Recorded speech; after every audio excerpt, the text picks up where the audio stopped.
Good evening and welcome to round 3 of our PPG IndyCar World Series Championship, coming to you tonight from the Meadowlands Sports Complex and the tight and demanding street circuit that the Meadowlands pose. With me in the booth tonight I have Ryan Walker. Good evening, Ryan. Good evening, Jonathan. How are you doing this fine evening? Yeah, I'm doing very well. Looking forward to this race, and this is it's going to be a fun track with these cars. And yeah, how are you? How are you doing this evening? This evening I'm doing very well. I've been away for most of the day, but just like you, I'm really looking forward to this race. Meadowlands always throws up the odd curveball here and there, especially with the way the track is very unforgiving. For any mistake you make, you are probably about 90% certain to also strike a concrete barrier while committing it.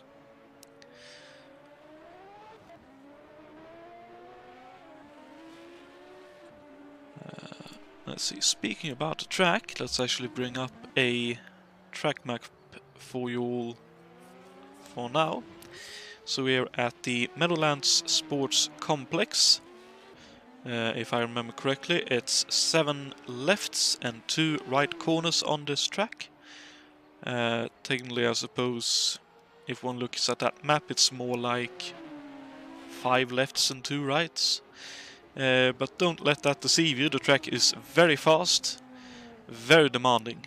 It's 1.22 miles, not very long at all. Lap times, we can probably expect during the race to be somewhere between 42 and 44 seconds, I believe.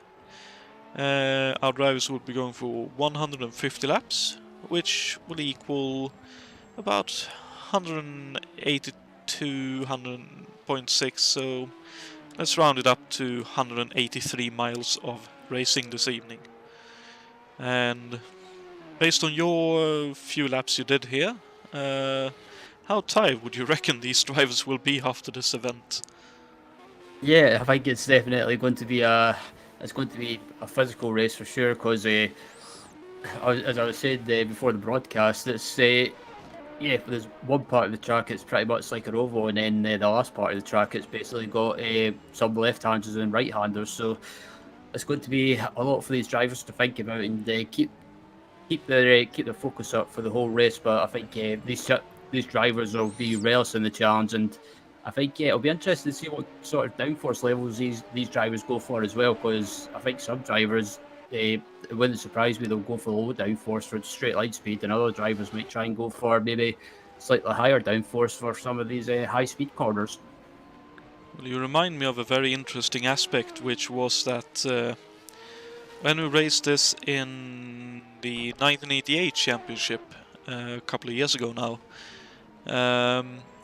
I believe Thiago Canola was a driver that chose to run it at low downforce, and I believe he was fighting for the win with David Yates, who were running higher downforce. So I think there were 2 or 3 columns between them at the end of the race, so both ways of going about it can work very well around here. Yeah, absolutely. And like you say, one driver will have the advantage on the straights, and in the corners, the high-speed corners especially, the other driver might have the advantage that's using more downforce. So be interested to see what strategy some of these drivers go with regards to that tonight. Indeed. And talking of some of our drivers, the drivers' point standings after round 2 over at Portland. The top 5 sees Richard Coxon, having done very well at Portland, leading the championship on 37 points. He is 1 point ahead of Vadim Tachuk on 36. Then there's a 8-point gap back to Thiago Canola, who lies 3rd on 28. Sasoj Lapinski lies 4th at the moment on 14. And we have 2 points behind him in 5th, Richard Wilkes. And I believe, at least I think I saw Richard Coxon and Tiago Canola quite far up in the qualifying order for this evening. But I could be wrong, but I believe that's what I saw. Canola for sure, Wilkes, Tatchak. Coxon a little bit further back. Coxon still in the top 10, but lower bottom section of the top 10.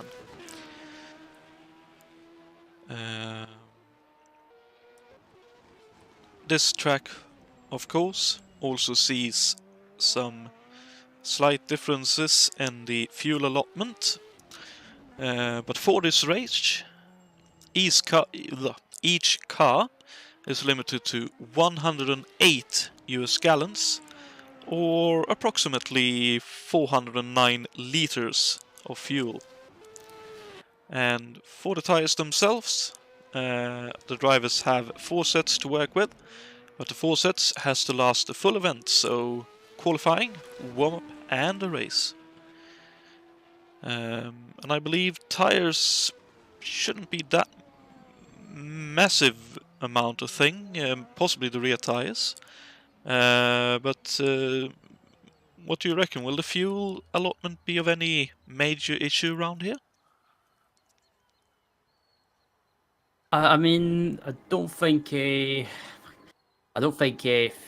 consumption should be that bad around here, but I think it just depends what sort of boost setting some of these drivers will run. If they if they might have to mess around with it towards the end of the race, but I think don't be surprised if you see some drivers maybe going conservative with regards to fuel in the early stages, and then maybe trying to just go flat out towards the end. It's definitely possible. I noticed qualifying is now over, as you were saying that, and Vadim Tatchak has taken pole by 28 thousandths of a second, showing how short and how quick this track is. I believe the top 10 was covered by just over 1/10th.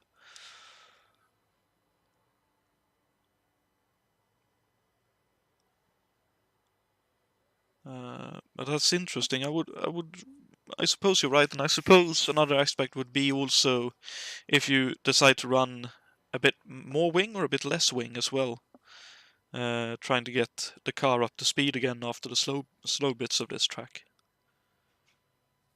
Yeah, absolutely, and that's the thing as well with the only downside with carrying say more downforce or higher downforce is you've got more drag, which means it can affect the fuel possibly with regards to fuel consumption, and it means when you're on a low downforce setting as well, in that way, if you carry low downforce, it helps with fuel consumption, and if you're trying to stretch out the fuel as long as possible, if anyone makes a pit stop, then that helps in a way. But I think with this track being so tight in some parts of the track, I think drivers are just going to have to be very careful. And I think don't be surprised if you see some drivers overcook it into turn one and maybe hit that wall. It's certainly an aspect we'll need to keep track of, probably for the whole race. And we also have in that first turn, we both noticed it when the drivers were in qualifying just now. There's a access road towards the exit of turn 1, where in real life they had a tire stack to try and give a bit of protection towards the exit of that and protect the workers standing there. But obviously in sim racing, that tire stack is unfortunately a bit more solid than it would be probably would have been in real life, and we've seen quite a few drivers hit that tire stack and break their cars quite comprehensively. Yeah, that was another point I was meaning to bring up as well. That tire stack, like you mentioned, on the outside heading into turn one, you might see some drivers trying to maybe go take a late entry into that corner or late turning into that corner, but they've got to be careful they don't clip that wall because, like you mentioned, it can possibly, if you clip that tire stack, it'll possibly ruin your race. Which no one wants to do in this race because it'll be a short, quick Probably rampaging sprint of a race based on previous races around this place that I've seen. Considering that aspect and the pre-race briefing still going on, let's have a look at the trivia question provided by Jason White. Thank you very much, Jason, for providing all the graphics for this evening.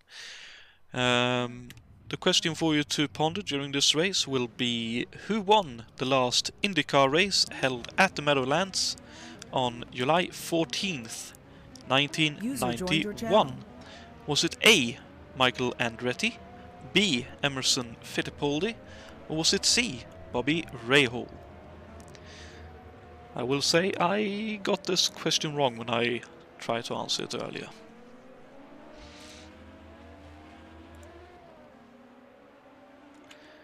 And I did hear that we are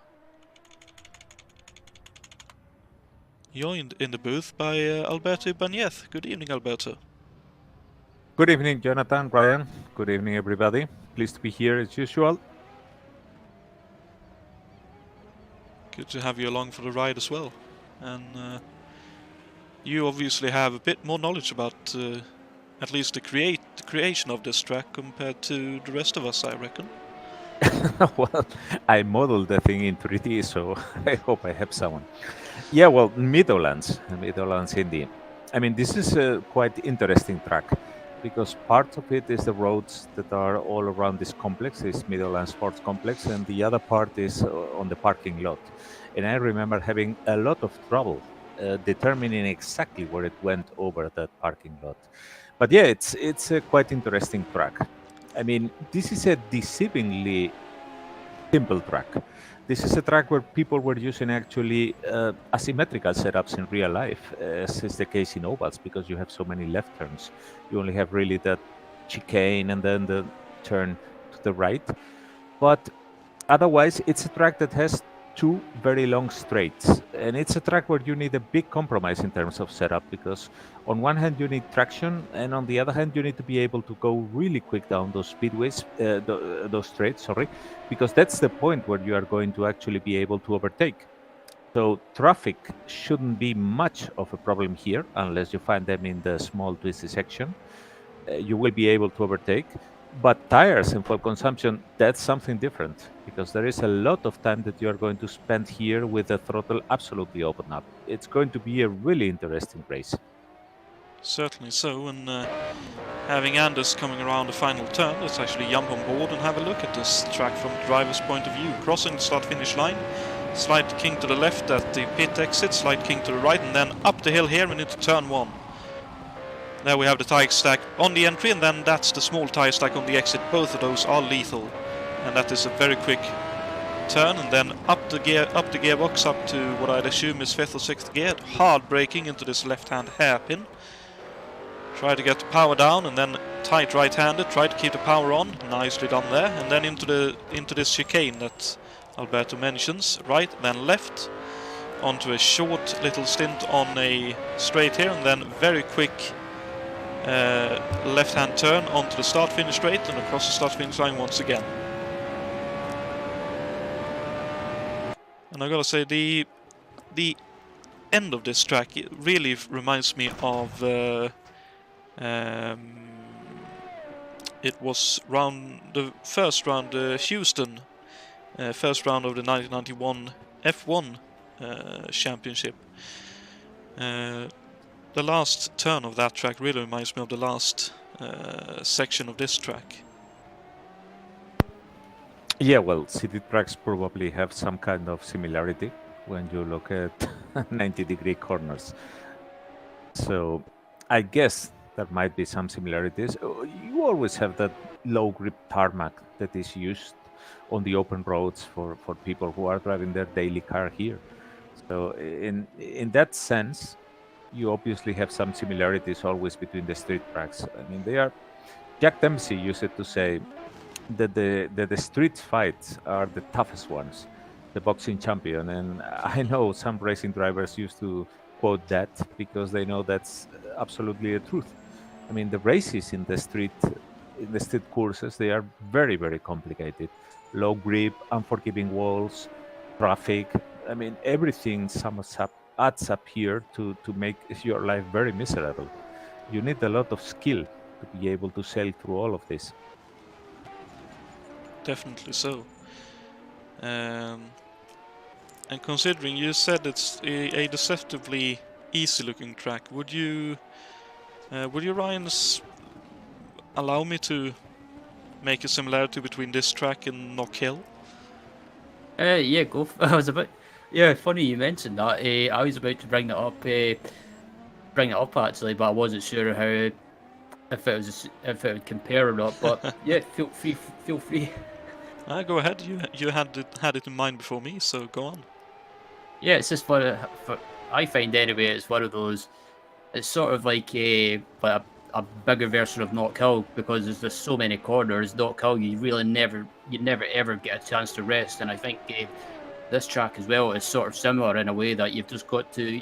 You can't afford to lose your concentration for to stay for even 1 second because from my experience of racing this track in the past and doing offline laps as well, if you push too much or overdrive some of these corners ever so slightly, it could go wrong, and it's sort of similar at Knock Hill in a way. Yeah, well, as you are rightfully saying, I mean, there is no rest, and even if I said there are 2 long straights where you can overtake and all that, that doesn't mean that you have any rest at all from a psychological point of view, because everybody, remember, we are talking here 40 seconds laps. 40 seconds, I mean, sub 1 minute. That's absolutely amazing. Definitely so, and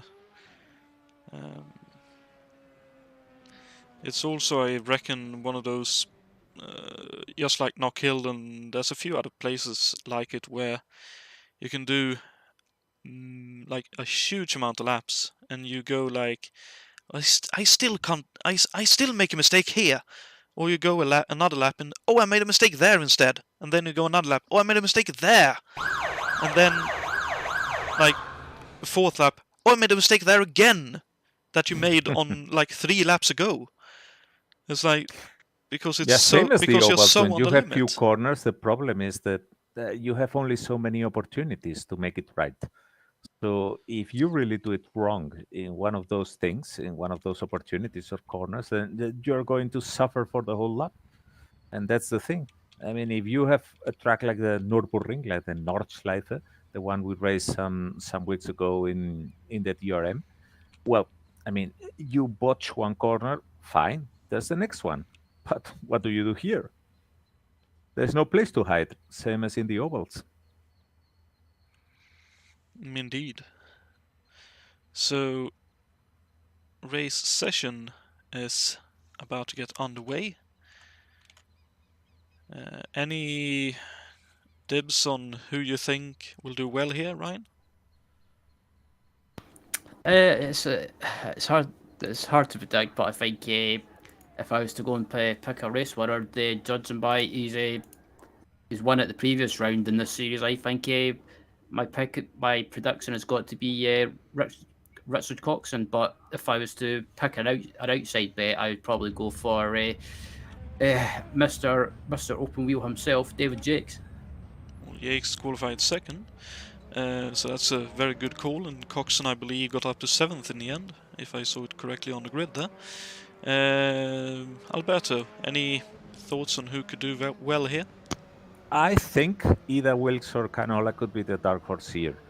I mean, they are starting on the 2nd row and that, but I know both of them have prepared the race very well. I'm going to root for my mate Wilkes, but don't discard Canola, because he's a guy that if he can get clean air, he will kiss everybody goodbye. Very much so. So we have Tachak on the pole, Jakes 2nd, Canola 3rd, Wilkes 4th, Grant Riddle 5th, Yannick 6th, Hackman 7th, really good qualifying for him, Sharpinski 8th, Coxon 9th, and Ray Riddle in 10th, Nilsson 11th, Bose 12th, Alberto Quino 13th, Tim 14th, Jon that is, Stevens 15th, Michiel 16th, Saber 17th, Chacon 18th, Watering 19th, Amaral rounds out the top 20 with Oscar Team 21st, Rocha 22nd, Bouchard 23rd, and that's the full grid as the green flag is out and the race is underway, and looks like Tatjak will hold on to the lead for now, but everyone else streaming through and trying to get into turn 1 first. Oh, and I think there was a bit of contact there. Yeah, I was going to say it was a bit tight ahead and into turn 1, and it looks like Oh, that's David Jakes Slapinski, isn't it? Yeah, Slapinski. Yeah, to be honest, lack of contact here is somehow the exception, not the norm, because everybody is shouldering his way past in this very tight track. Though unfortunately, it seems that Cesarius is really struggling here. I don't know how much of damage is in that car, but is, oh my goodness, is it's going left, right, and all around. That's really a shame. Yeah, he's heading into the pits for repairs. I think he was the one wide and out in the barriers out of turn 1, so that's unfortunate. But Tatjak in the lead, Randall 2nd, Jakes 3rd, Wilkes 4th, Canola 5th, Yannick Thick, Coxon 7th, Nilsson 8th, Hackman 9th, and Joa both rounding out the top 10. As everyone else streams past. Here we go. Here we have Grant Riddle already in 2nd place. Very nice to see here, Grant. That's a fantastic start in the Michael Andretti driven car in real life. Krakow sponsorship. I think also a very fitting allotment of car here, because very talented, highly volatile, very, very quick, but at the same time somehow unlucky, at least in the last races. I mean, we know he blew the engine in Phoenix, and he then suffered problems in Portland when he was going very quick. He disconnected. But look at him. I mean, Grant is the one who usually has the most aggressive strategy on the grid. And I would bet that he's heading for one more pit stop than anybody, as long as he can go as quick as possible. I believe that was the telltale sign of a crash. Francisco Amaral retired, so 1 + 1 makes 3. So I think that's Francisco Amaral's car parts that we saw there at the exit of what would be turn And I can 3. see Jules Bouchard also going very slow, struggling here through debris. He's now just before the pit lane, and I think he should be heading. No, he's not heading in. Oh, here's Fredriksson and Rocha. Rocha wide in turn 1, but Fredriksson takes 20th away. So Fredriksson trying to get back up the field, but Rocha with a cutback, heading for turn 2. But I think Fredriksson looks to be able to hold on to that, as he does that indeed. And that's also one aspect we can keep in mind. The racing goes on everywhere around this track, so whenever lap traffic comes into effect, there might be more than one car at one single time that you have to work with. And there's Ray Riddle making his way up into 11th, past Adam Hackman. Oh, it looks like Nilsson is sizing up Yannick for 7th. Ooh, up the inside, being left enough room, but Yannick holding on around outside through the right-hander. Ooh! But Nilsson not given enough room in on the exit of the next turn. Oh, someone is off out there, I think. I think that's a lapped car then. Yeah, so it looks like Nielsen's got the run and Janik heading into turn 1. Oh, they're side by side as well. And I thought Nielsen had that move done for a second, but I think Janik might have had some slightly more straight line speed regards to the low downforces. It looks like Nielsen's got the run again, and yeah, he's on out. I think he'll be on the outside, and Janet this time around decides not to make a move. Is it someone's on the inside wall there? That's Slapinski, I think, exiting the pits, so I think that's part of the reason why Yannick decided that I'll back out of this. Let's not make it 3 wide this early in the race. Oh, and Coxon is out! Yeah, Coxon hit the wall, I think, or did he? Yeah, I think so. I saw some wings and stuff on the track, so the championship leader into... Oh, yeah, that's really unfortunate. That was way too quick into the chicane at the end of the track, and that's unfortunately race over for him. Yeah, I think just watching the replay, I think he just might have carried too much speed and slightly got on the marbles as well. And if you get on the marbles, you're pretty much just a passenger. Indeed, so Alberto Quino, unfortunately a retiree as well. Jules Bouchard still in the pits for repairs. Schlapinski back again for repairs by the looks of things, and Francisco Amaral, the first retiree of this race. And looks like the pace is frantic. Tachiak still leading with Ridol in close pursuit, and Yates not too far behind. Wilkes keeping a watching breath along with Canola. And then a big gap back to Anders Nilsson. Yeah, it seems to be the field's pretty much spread out at the moment, ever so slightly, and I think at the moment some of these guys are basically whoever's left in the race are up at the front anyway. They're just deciding to not push too hard and just take it slightly easy and just let the race pan out, because I think we're only on basically lap coming into the start of lap 8.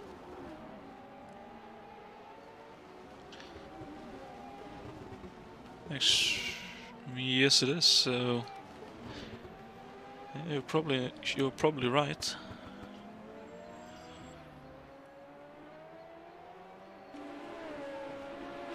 But that being said, Jon Team is having a great race so far, sitting in 8th here in the number 55 Machinists Union Racing entry, and I would sort of suspect, because from what I know of Jon, he has some real-life experience in what would be the equivalent of Formula Fords, I believe, so that ought to probably help him a little bit around this place, I believe.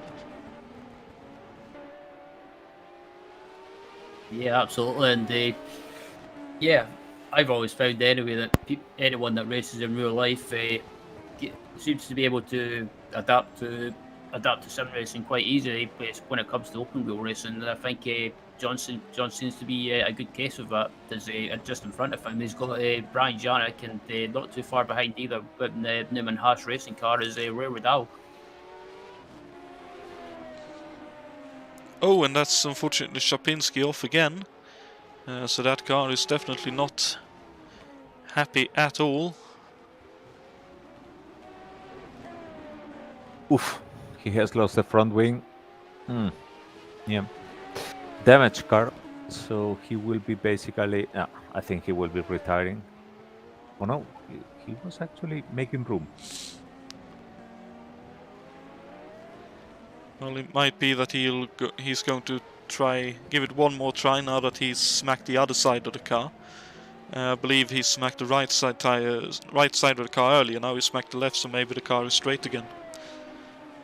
Yeah, we mentioned that this is a street track, so absolutely unforgiving walls. If you bruise them, it's going to be suspension damage, punctured tire, whatever. But anyway, Grant Ridal and Vadim Tasiak, they are coming now to traffic. Cesarius Lapinski, who is moving away, but look at that, because that gave Grant the opportunity. Whoa. Oh, that was too close to call. Oh, it was like one of the back markers hit the wall there. That was Bouchard, I'm afraid. Bouchard. I think he got scared by the fact that he saw suddenly 2 cars in his left-hand mirror. And this helped David Jakes big time to get in close to them. Yeah, and Grant Vidal is right behind Tasiak now, and had a run heading down the home straight, but I think he decided not to make any silly moves. But at the moment, I think the way it's going, this race could be a case of whoever makes it to the finish. And as David Jakes gets close to the wall there. Yeah, that was a close call. That's one of those, you go, oh god, I survived. And then it'll probably be another 5-10 laps, and then you have another such moment. Yeah, well, nothing motivates more a driver to get close to the walls as the smell of blood in the water, right? Indeed. With that being said, Tachak opened up a little bit of a gap right here. Looked like Grant had a shaky exit out of the final turn, or it's technically second to last turn. Here's the situation we were mentioning before. I mean, there are big straights and you can overtake, but if you pick a car, or if you meet a car in the twisty section or in the most inconvenient moment, that can hurt you. This is the thing that has, even if it was very well done by the lapped car, this is a situation like that. I mean, it has given Vadim Tasiak actually some breathing room. Although here, look at that. I mean, this is a situation that was actually the opposite because Vadim was now hampered by Bruno Chacon, even if we moved swiftly out of the way. But yeah, here we go. Top 3 again in a handkerchief, as we used to say here in Spain, when people are very close together. Indeed, and we're now looking back over the rear wing of Tatjak's RCL Racing entered car, and that sight of the yellow and blue is a very striking color combination, and I would certainly be feeling a little bit of pressure if I had that right behind me. Yeah. Oh, and that's Bouchard unfortunately retiring, I believe.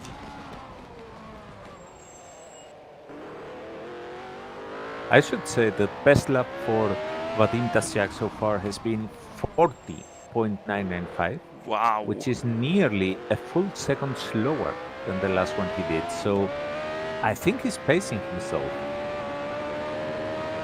I reckon you're sort of handed to, because, as you mentioned, Yeah. a lot of the lap is full throttle. So 41 now, nearly dead on.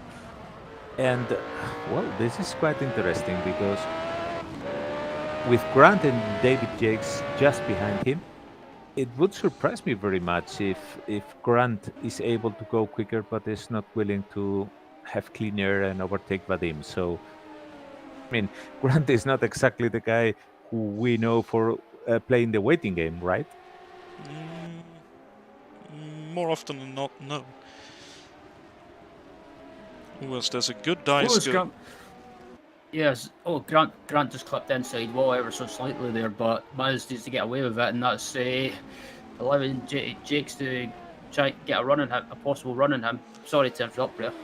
That's fine. Tatjak now held up a little bit by traffic too, so while there's no major change of position, I noticed there's a good dice going on for 10th, 11th, 12th between Stevens, Bors and Hackman. Stevens took the position just prior to the news of Grant's wall antics. It looks like now Bors is trying to fight back in his Rainer entry.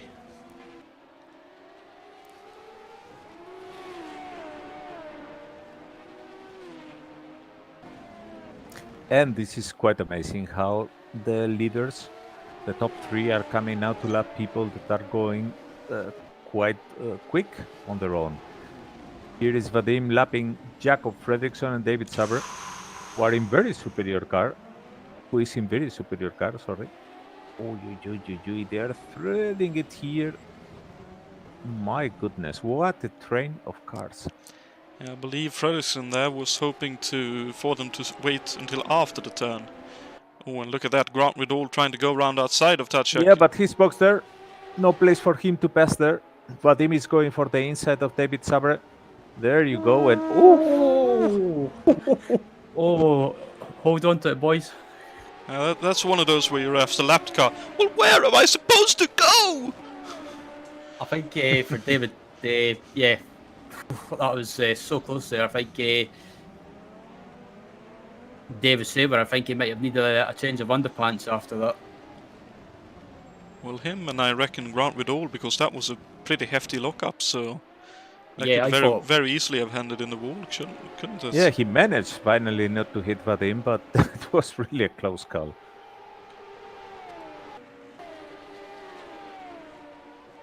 It's interesting. We have the two Patrick racing cars running what would be, I believe, 14th and 16th, so those cars definitely not enjoying this road circuit, street circuit by the looks of things. Because those are technically pretty speedy machinery. Well, they are actually, I mean, they have a very good engine. That's the Chevy engine. Otherwise, they have the normal March 87 chassis. But then again, you can see here what's going on. Oh, David Jakes there, because Grant had a quite awful exit from that corner. He lost a lot of time to Vadim Tasyak, and Jakes was nearly about to overtake Grant Riddle, but it seems that he got too eager. and in the end he was not able to move to one side quick enough to be able to pull the overtaking move. Indeed. I wonder if that was a missed gear for Grant, maybe Yeah, probably. due to, like, it looked like he was having to hold on to the car, so maybe he, in the stress of holding onto the car and trying to change gear, missed the gear a little bit. So, but like I was saying, I mean, we were talking about equipment. I think David is a quite talented driver on its own, and August Watering is a quite decent one also. So, the reason that you are seeing here these people that are on the top, absolutely running away from what is theoretically better equipment is, gentlemen, simply race preparation. I mean, you can see that in the case of Jakes, Riddle, and Vadim Tasiak, you can see that there are very, very solid setups, very solid mechanical putting of that into your mind, of the driving, of the movements, of everything that you need to do to be absolutely mastering this track when you're going around it. I mean, these guys are like in the league, and the reason for that is simply preparation. Absolutely. Definitely so, and while I believe the leaders are now trying to lap a 4-car train, I jumped on board with Keo Michiels, who's at the back of it, and this is a nice scrap as well going on between himself, Hackman, Stevens, and you have Bors at the front of it, I believe, as Keo makes room. And I believe I should say, meanwhile, the rest of the top 5, that's Richard Wilkes and Thiago Canola. Wilkes and Canola, they're having their fight on their own. They just move past lap traffic, and it's interesting to see both of them there. Because Canola is like looking... This is an interesting situation, because Canola is a driver that we know he absolutely excels when he has cleaner in front. So I don't think that he's too happy to have Richard Wilkes in front of him. Everyone is doing their own race, obviously, but Canola is the one who wants to do his own racing cleaner. So I would think that he is willing to dispense as soon as possible with Richard Wilkes and be able to hammer the laps one after another and be able to, well, push that car, which is an inferior one, to a good result. That certainly could be the case, but then again, maybe he's able to use a little bit of slipstream and save a little bit of extra fuel to have something extra to burn later. Vidal now trying to get side by side with Tasiak, and it's Jakes who nearly got it. Yeah, I think at this stage of the race as well at the moment, I think Jakes is slightly quicker than Grant, but it's just a case of getting by, and it's just he just can't really do anything because passing around here is so difficult. As they've got traffic right ahead of them, and I think that's Stevens taking 10th from Bors. Yeah, but look at that. I mean, the leaders, they are lapping the 10th classified right now. It's amazing. It's crazy how quick these guys are, but...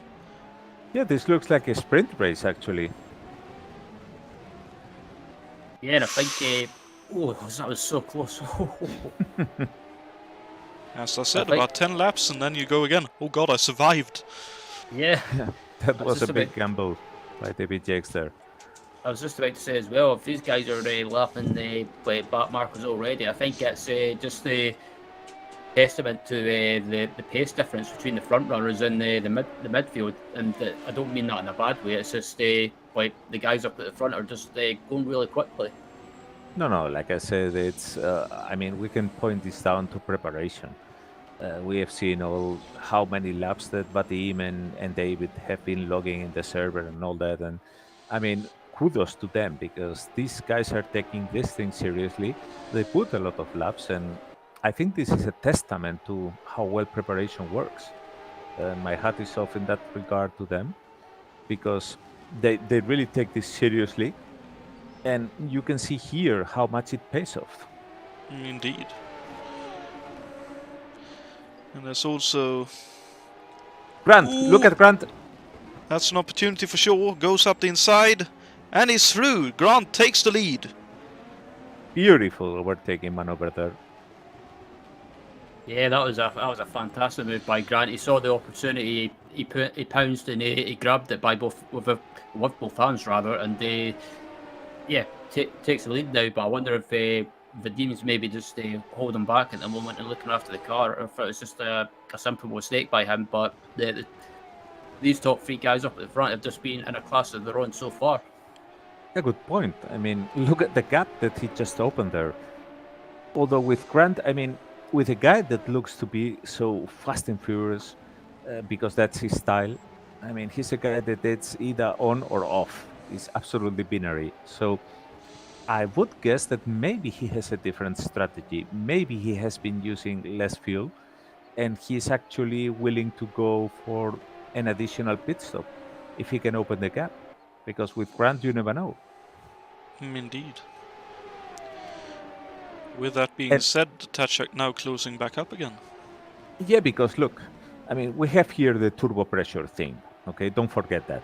Because everybody can have their own strategy and all that, and it's fine, and you can go for this and that and everything, but it's so tempting to absolutely kick up the boost and be able to go behind the guy that just overtook you. But you never know if he's actually on a different strategy. So maybe if Grant is actually going quicker, he's luring Vadim Tatsiak and David Jakes to go after him. But the difference is that Grant is going for an extra pit stop. Tatsiak and Jakes have to resort to more boost, and they are going to pay dearly for that later. Could definitely be the case. And then, as we can see for Jakes especially, I believe the tires are really starting to get, shall we say, a bit spongy at this point. 30 odd laps in, and with the pace these guys have been running at, I believe they are probably asking the tires for quite a bit, all things considered.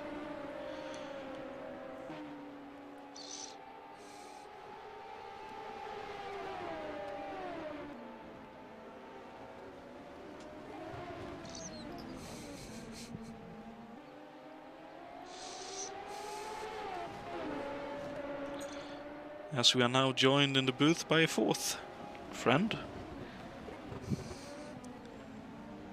which is Lucy. Just as a disclaimer in case the camera suddenly goes haywire. Ooh, a Tatchak! Not just a wall there. Going through the chicane towards the end of the lap.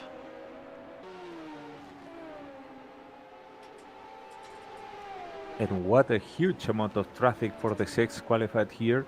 Anders Nilsson, he's having to suffer a lot there in the midsection. Well, it's also it's one of those traffic taketh and traffic giveth away. Sometimes you will have good luck, and sometimes you will have less good luck. Yeah, like I said, I mean, this is a track where 2/3 of it you can cleanly pass, and it's big straights and full throttle, and then about a third of it is twisty, complicated, narrow, and that's what you get all the trouble. If you are behind lap cars here in that part, you are going to suffer a lot, because remember, that is about a third of the lap. Indeed. I notice Wilkes has opened up a massive gap, relatively speaking, of 3 seconds to Canola in the last few laps. Yeah, I was looking at that, and the pit signaling opened up for Canola some laps ago, so I don't know if that was a crew calling him in for fuel, or maybe repairs if he touched the wall. I'm not really sure about that. Well, it certainly could be.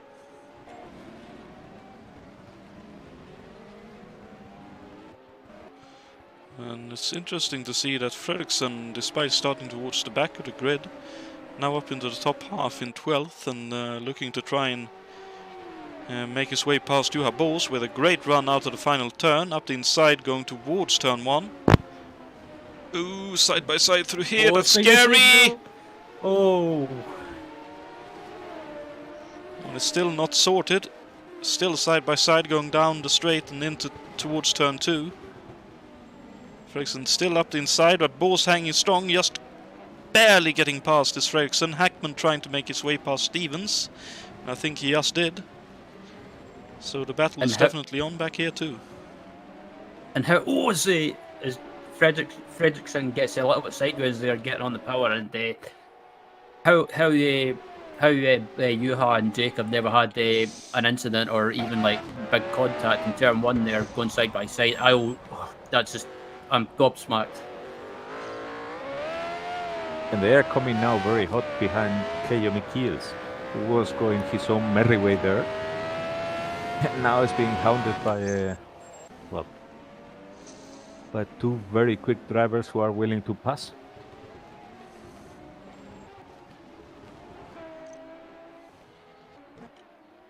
What a pace in the front. I mean, we were talking about these guys, but 9th qualifier, who is Brian Janik, by the way, doing a stand-in for Jason White here in the Gallus Racing team in the Brabham-powered March. And the leaders are about to lap him. Grant Bridal, Vadim Tasset, David Jakes, I mean, they are close together there, willing to lap Brian Janik. Here they're coming to Main Street, but it all should happen. Indeed, I mean, as you say, Brian, despite a late entry, Brian ain't no slouch, but here goes Grant Riddall, and that's Brian a lap down too. And very sportingly moves to the inside to leave room for Tatchak and Yakes to fly past as well. Very Brian did absolutely best, but the thing is that even no matter how well you do it, this is the nature of the track. So a bit of a gap has opened here between Grant Bridal and Vadim Tasyak and David Jakes, and we will see if Tasyak and Jakes are resorting to the push to catch up. But at least for now, Grant Bridal is on his ideal strategy. And like I say, it remains to be seen if Grant is actually luring these guys into a strategy that was not what they initially wanted. It'll certainly be interesting to see. Ooh, and Tatchak with a big lock up into turn 2.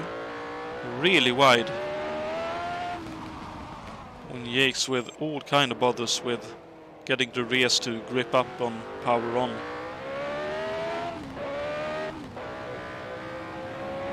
Yeah, the gap is now very big, 2.6 seconds for Grant Bridal. And I think that probably the reason is that Vadim Tatchak and David Jakes are like maybe starting to think that the reason for all this is that Grant is doing his own strategy.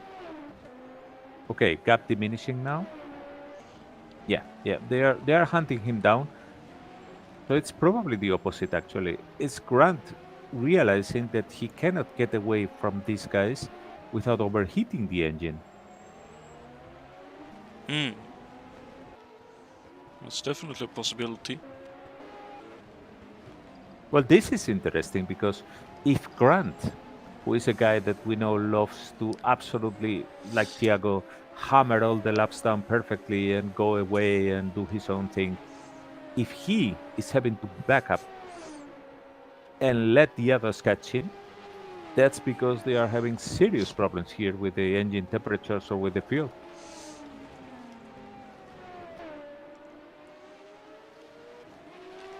Very much so. They are going to lap for the second time August Watling in 41 laps. I mean, we're not even 1/3 into the race, and the fast and furious pace of this guy is incredible. Yeah, August there goes wide in turn 1. Oh, it's clips the ball. Oh.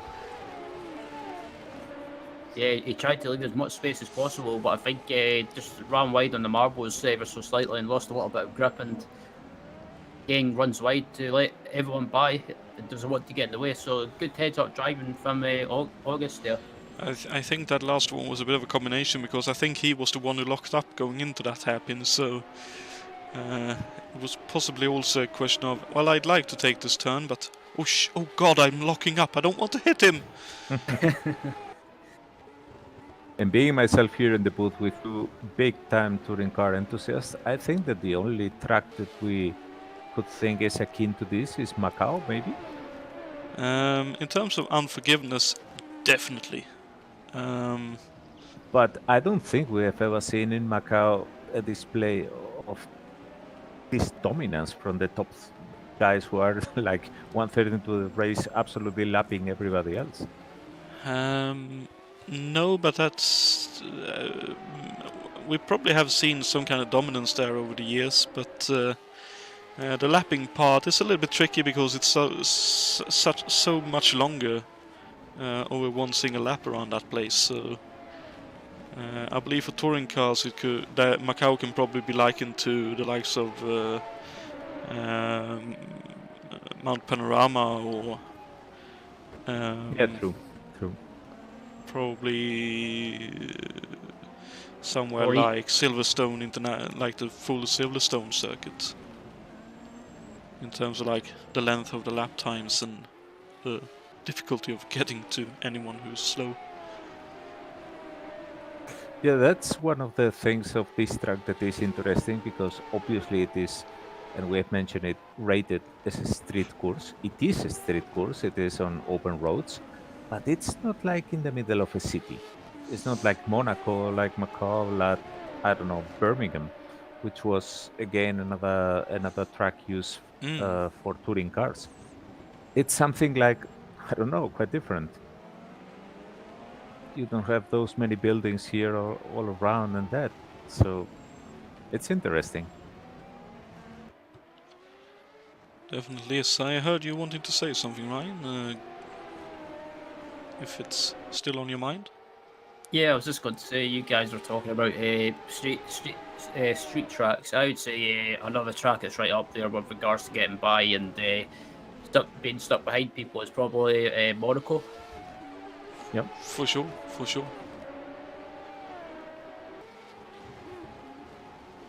And you mentioning Birmingham. For anyone wanting to have a look at it, it's Birmingham Super Pre, is what it was technically called. I believe they raced there between 1980, probably 86, maybe.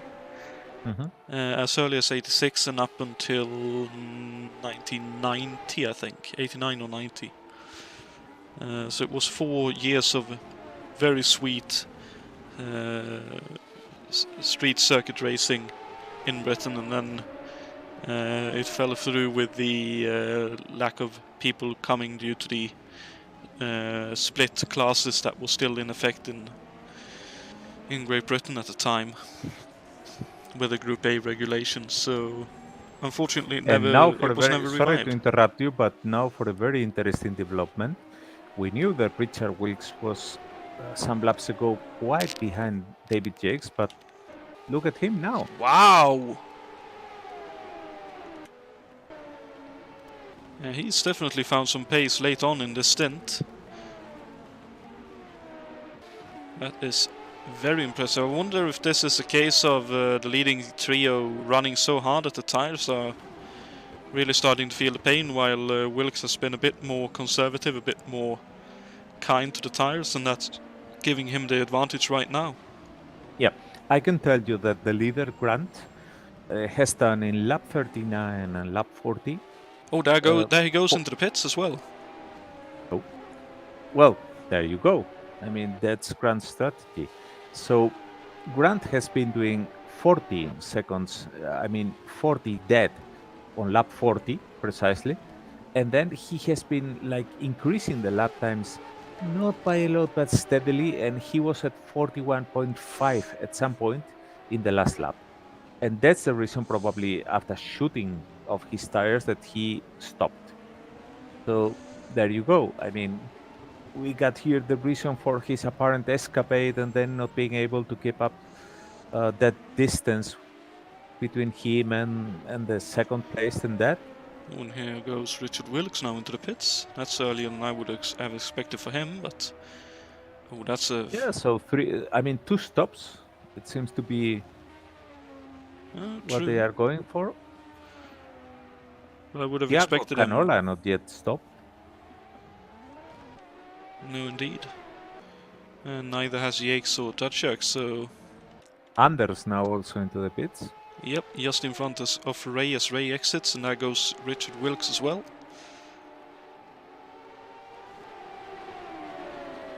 And he rejoins in fourth, just beside Roja, and oh, cold tires and all that. Oh dear, oh dear, oh dear, hold on. Interesting, because Wilkes just passed Grant Ridal on the pits.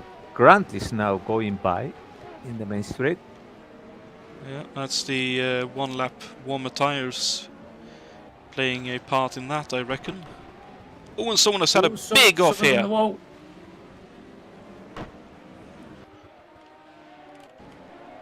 who would that be?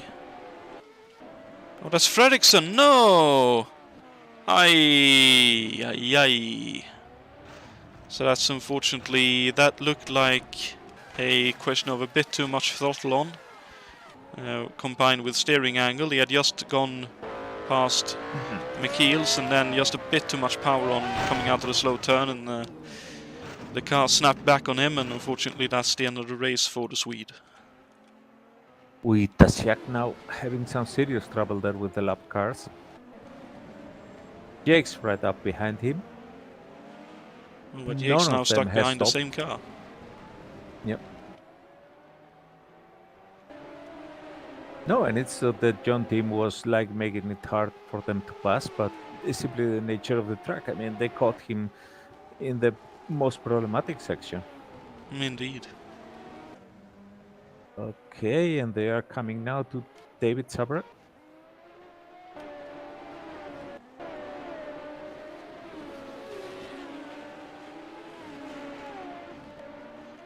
So I honestly believe, based on the positions of everyone, as far as I can see, it would seem that Tachak, Yakes and Canola are those running the longest on this first stint. Along with maybe 2, 3, maybe at the stretch 4 further back in the field. But this is even more impressive, the fact that they can run this long and still have run that kind of pace early on. Oh, but look at this, you may as well pit this lap, because that's so much traffic to try and get around. Yeah, I'm very surprised that Vadim didn't pit. Is he just about to get clipped? Oh, this is I was about to say, I'm surprised that Vadim didn't pit a lap after Grant and Richard pitted, because he was going up to traffic, and and there he goes. He goes. But I think he might have cost himself too much time there. Well, it'll be interesting to watch for sure. Let's go back to here comes Canola, so let's go back to Grant and just see where the cookie crumbles in this whole situation.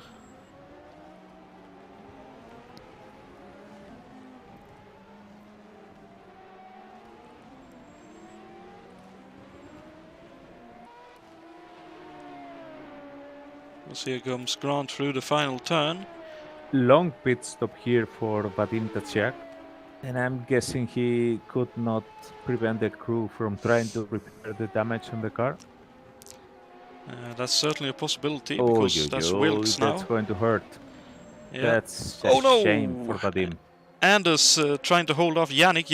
Anders too deep in the chicane, clipped the barrier. And here comes Yannick up the inside, and Nilsson probably decided, I'll let you by them. And there is now Tachak getting out, so rejoining in 7th. That's very unfortunate for Vadim. 2nd place in the championship heading into this round, but Evo looks like Yakes now coming into the pit lane. Let's see if Canola will decide to follow him in or not. Looks like he will do so indeed. Yep. There's Canola also into the pits. Right up in front of Jake's.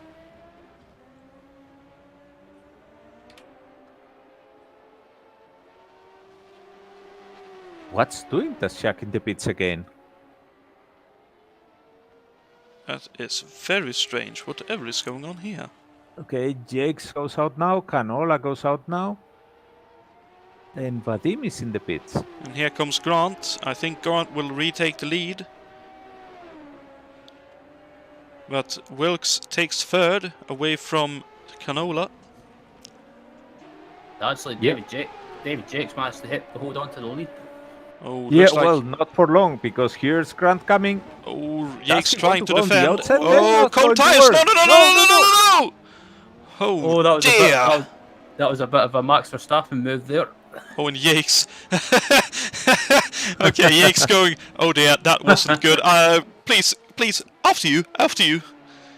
Oof, that could have been so much worse. I mean, Yeah. that was a very, very gentleman move by David Jakes, and something that should get Grant thinking. Like, dude, I mean, if you really want it, go ahead, but come on. Yeah, I think it was a bit of a 50-50 incident for me, because I think Grant was taking a big risk going on the outside there with the marbles and the loss of grip, but Jakes I think it wasn't intentional, I have to add, but he made... Wilkes nearly pulling off a similar move, but not quite. Yeah, I think Jakes took the high road here and let Grant know that, well, not everything is like permitted. Well, permitted. Not everything is fine in terms of racing. No, indeed. Oh, and Hackman now, so that'll probably slow up Grant a little bit, maybe. Looks like Yakes still trying to heat up the tires though, so not quite able to make anything out of that opportunity. Oh, and Wilkes with a big loose moment going into turn 2, able to hold on to it though. Yes, he had to switch lanes so that he was able to outbrake Adam Hackman, who was letting everybody pass. But obviously that upset his car a lot. But look at him, I mean, the reason for that is that he was not willing to lose contact with the guys in front. And there he is. I mean, three-way battle again, but different actors this time. Oh dear, David Sabre striking the barrier on the exit of turn 1, so that is probably going to be a longish pit stop to try and repair the car. Just caught it as I was looking through some of the other drivers in this race. Nilsson trying to lap Watering. Nilsson up into 5th now, so I think he'll be happy with that. Canola 4th. And as we said, Wilkes 3rd and well within striking distance if anything happens up front. Owen Sabre unfortunately decided to retire the car, I just saw here, so unfortunately David Sabre is out of this race as well.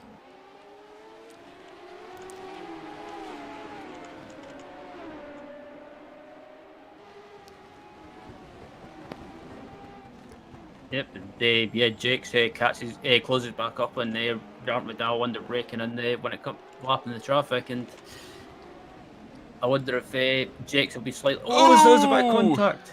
That's Grant clipped the barrier on the inside there, and Jakes too close behind to get out of the way, and both of them slowed up, possibly with a bit of damage for both. Grant's feeling the pressure now, and I think this is Jakes' best opportunity heading down to this long left-hander there. Can he get the move done up the inside? No, he can't, but I think Grant's feeling the pressure now.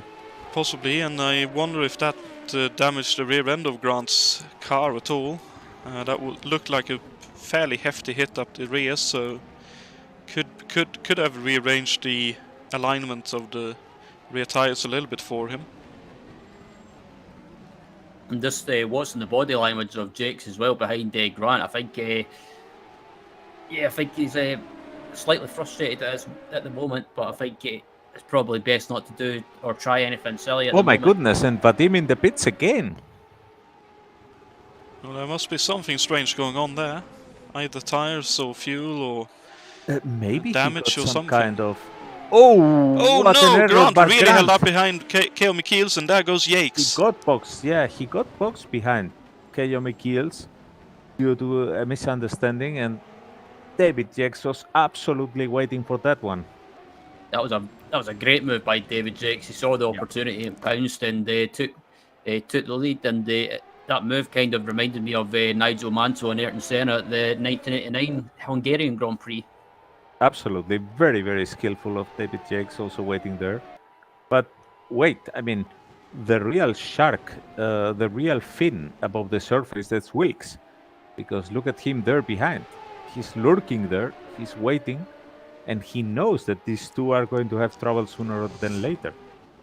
Indeed, especially with what he saw early on as both of them on the marbles wide, as he has seen that they are really going hard at the moment. So, and he probably saw that there were contact between them. So he definitely knows that. I'll just sit here and wait. Go on, boys, have at it. And I noticed, unfortunately, Luciano Roja is out of this race. I'll try to find out. Looks like a crash for him, unfortunately. In the chicane section, entered it like Coxon a little bit too hot, hit the tire barrier on the outside and unfortunately span right in front of Nilsson. And look at Grant, now again trying that strange open move there, as if he was going to overtake on the outside. I think he's trying to distract David Jakes to actually make him block on the part of the track that he shouldn't be. It looks like it's partly working because Jakes is a little bit loose, but so is Grant. Both of them looking like they are trying really hard to try and either pull away from Wilkes at the moment or simply trying to pull away from each other. You don't want to be that sideways all the time. I think they are not even aware that Wilkes is there. They are basically just racing each other. Could be, could be. And I think, I wonder if Wilkes is maybe just hanging back a little bit in case either of these two get caught up or take each other out. Because I think, especially around this section of the track, you don't want to be too close and in case anything happens and you have nowhere to go. But as David Jakes gets sideways there getting on the power. No, absolutely. I mean, you can see the way that each of them is driving, and Grant is bruising the walls. Jakes is like missing slightly the braking point and dragging the brakes and locking and all that. I mean, they are fighting each other, but look at Wilkes. I mean, he's hammering the perfect laps. He's unfazed by the fact that they are escaping from him, which is only an apparent thing because he knows much better. He knows that they are actually fighting, hampering each other, stretching the tires, the fuel and everything, and Wilkes is like happily waiting there for them to fall into his clutches. And that's definitely true. And through all the, I suppose you could call this race the trials and tribulations of Vadim Tacek, because he's now back in 15th, which I believe. Yeah, that's tough luck for Vadim. I don't know if it was repairs, a penalty, or whatever, but whatever the case, he has suffered a lot from the issues in the pits. As they're coming up to the lap. What the Patrick Racing car, I think it is of try to check who that is not David Saber because he's out. I think it's the other car of that's August. That's August. I mean, when the race is over, I think that David Jakes and Grant are going to be wondering how many Marlboro cars. No! Joy! I thought that was David Jakes there for a second, but Grant Riddell tries to go around the outside. Whoa! Can he get the move done? Yes, he can. Is it Jakes has the cut back. Wow! And he's still up inside. Oh! Careful. Oh! Grant's around. Oh no, and Mork stuck up for everyone else! Well, dear. I hate to say it, but I had a feeling that something like that was going to happen at some point. I mean, that was a crazy lap. Let's try to go back and piece this together. I noticed Jakes, to begin with, was behind Chacon, trying to go around outside, but decided that might not be good. And then both him and Oscar Thiem ahead of him slightly knocked into the tire stack that we were talking about earlier.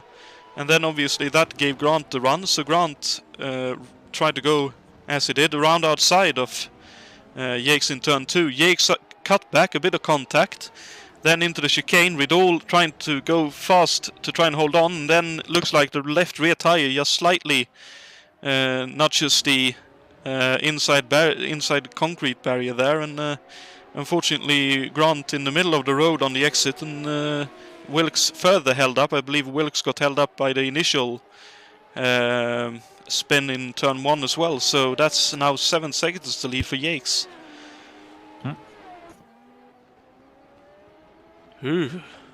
And breathe.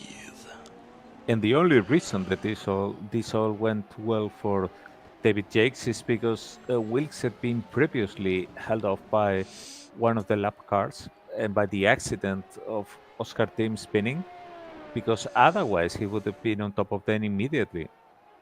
Indeed.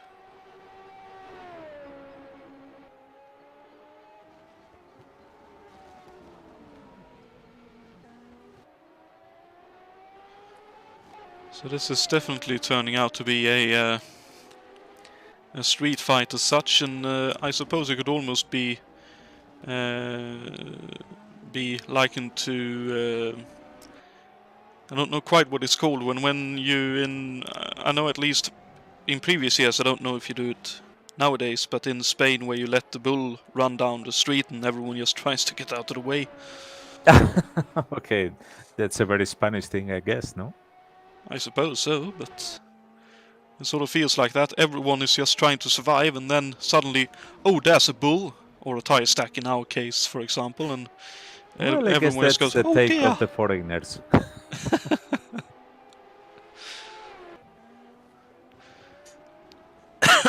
So, yeah, looks like the time is more or less staying at 7 to 7.5 seconds between Yakes and Wilkes, fluctuating around the track. Grant, I don't think will have picked up any additional damage from that, just some slightly heated tires and some lack of or loss of rhythm.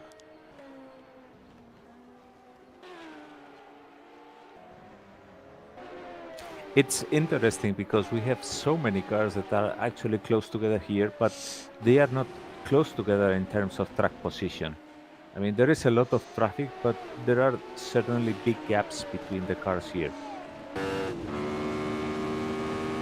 So as we come to the straights, everybody's like trying to pass, move away. There are the blue flags and everything.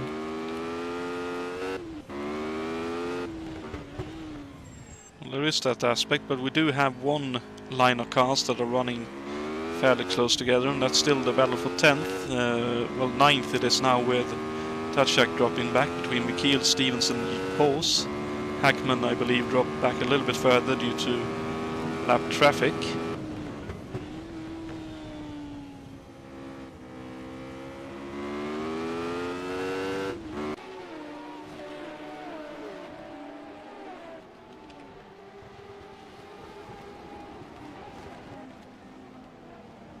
It looks to be, at least for on-track position, the closest battle between cars. But as you say, Alberto, the pace looks to be very much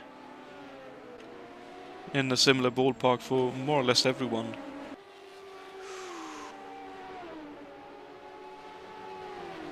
Yeah, we're going to see, because it's also a matter of strategy. You never know what these guys had in mind when they first developed the strategy for the race. 1 stop, 2 stops, 3 stops, who knows? Indeed.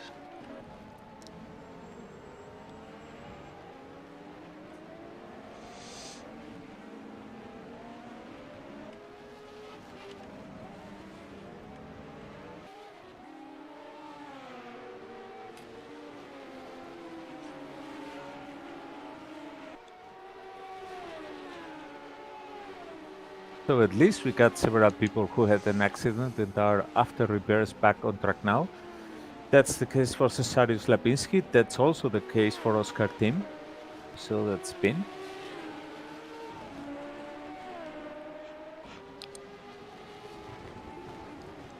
Indeed.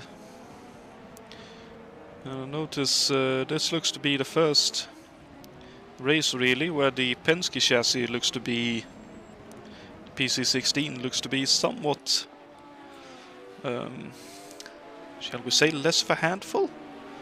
Lewis Stevens currently sitting in 10th and not too far behind Michiels in 9th.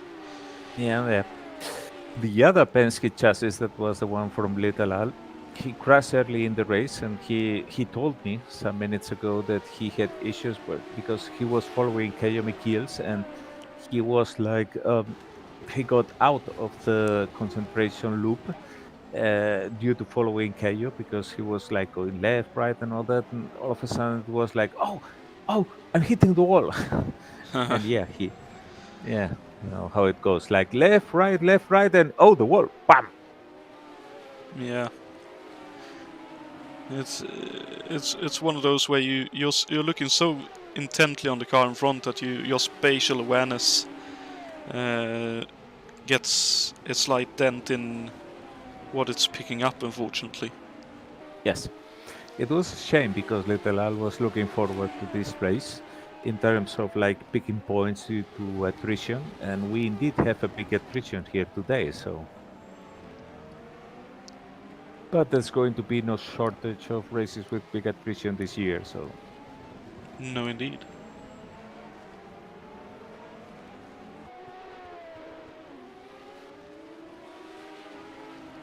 Grant signaling pits now.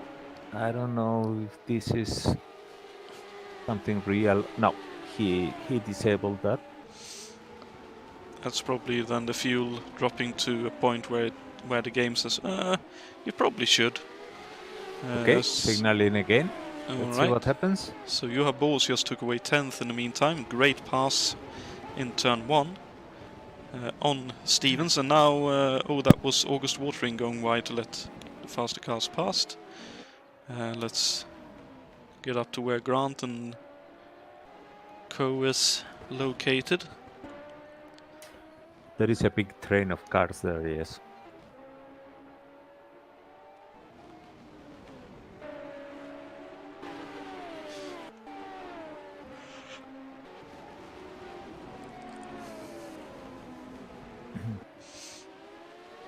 The distance between Jakes and Wilkes is a bit smaller, not by much, but a bit smaller.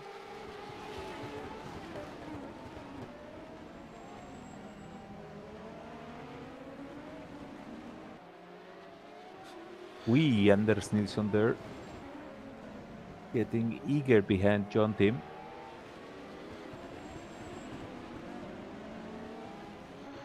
He's probably feeling only 12-13 seconds behind Canola now. That I could possibly catch him before the end of this race. Please don't hold me up too much. Grant again signaling pits. He's hitting the walls all around, and it would surprise me much if he's able to finish the race like this without any repair. Well, I wonder then if that hit up the rear that he had from Jakes when Grant first slightly tapped the wall and got held up, and Jakes would know where to go, if that's indeed changed to rear end and it's now trickier to drive and obviously compounding into more and more damage in the car. Boss now passing Michiels. That's for position. Ooh. That was very close. They are now on the backstretch. That's not going to suffice. These guys trying just as hard as the leaders. Oh, nice move. Nice, without even locking brakes. Very good one. Yes. Yeah, that was a nice move. Excuse me, that was a nice textbook move from Juha there. Michiels slips by. That could be another position because Stephens is 11th and he's right behind. I think if Stevens can get a good run here, he might be able to get a move heading down to his long left-hander. So it's like Michiels has gone slightly defensive there, and he's eclipsed inside wall there. Oh, here comes Stevens. Yeah, don't forget that Stevens has a Chevy engine and a good traction from the Penske chassis. I mean, lots of drag and a bit of an erratic behavior in the car. But otherwise, the advantages of the Penske are the good engine and the traction. Indeed, and I believe that's the Honda engine in the back of Michiels' car, isn't it? Yeah, I think so. Technically the I Brabham mean, Honda. they are but- switching between a Cosworth and a Brabham here, but let's see if Alright. Stephens can get it. Let's see. We'll certainly give it another go. Oh, that looks There like he some goes. overspeed. Yep. Probably waiting for this one. But Could- this is deceivingly tempting because this straight is not as long. I mean, yeah, it's long, but the exit from that corner is a very high-speed corner, so it's not as if you are going to outdrag anybody easily out of there. The main straight is better for overtaking here than what this backstretch is. Indeed. And they are, again, it's like, oh, I got a bit of a gap, and then a few laps later you looks in the rear view mirror, and this goes, oh, come on. Jakes, meanwhile, opened a bit of a gap. He's now behind Brian Janik, who is going to obviously make a lot of room for him, both in the backstretch.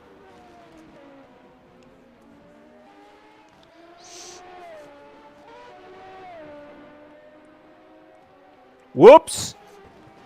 Jake's there trying to overtake Brian Janik, who actually lapped him, but he slid there, and Jesus, that was very, very nearly to ending in a tragedy. Ooh, that was a locked brake.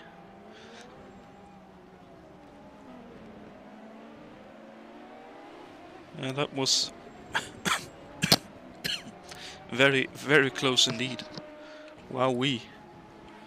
And that really cost Jake some time. The gap. Oh, Yannick in the tire barrier hard. And I believe that's Yannick unfortunately retiring from this race. That was a hard hit.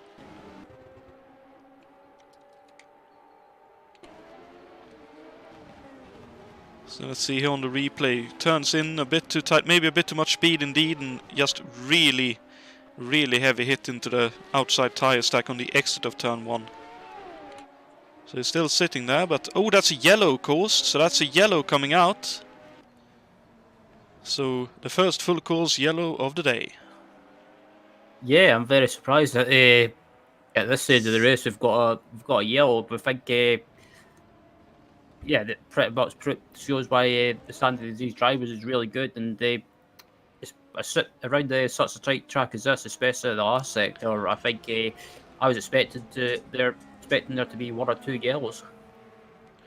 Ooh. Yeah, well, Brian's car sticking there in the wall for some time probably triggered it. Possibly, and the debris as well. Something I just considered, it's 60 laps to go at the end of this lap. Do you think anyone... Oh, Ray Riddle is out as well. Will anyone, do you think, take the stab of making an early stop here? Yeah. Oh. Well, you were asking. There goes David Jakes. Also Grant Ridal. Well then, Ray Riddle blew his engine unfortunately on the yellow, so that's not what you'd like. But yeah, Jakes in early to not have to stop on the green, and it looks like, as you say, Grant doing the same thing. Richard Wilkes staying out though, that's an interesting aspect. Canola pitting as well. Possibly Monkey See, Monkey Do, following the strategy of the other fast blokes. And Grant manages to jump David in the pit stop. Wow. So I wonder if Grant's short fuel slightly to try and get track position. Could possibly be the case.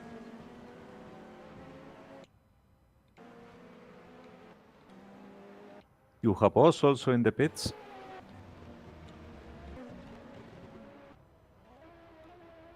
Well, Canola with a long pit stop though, possibly repairing some damage.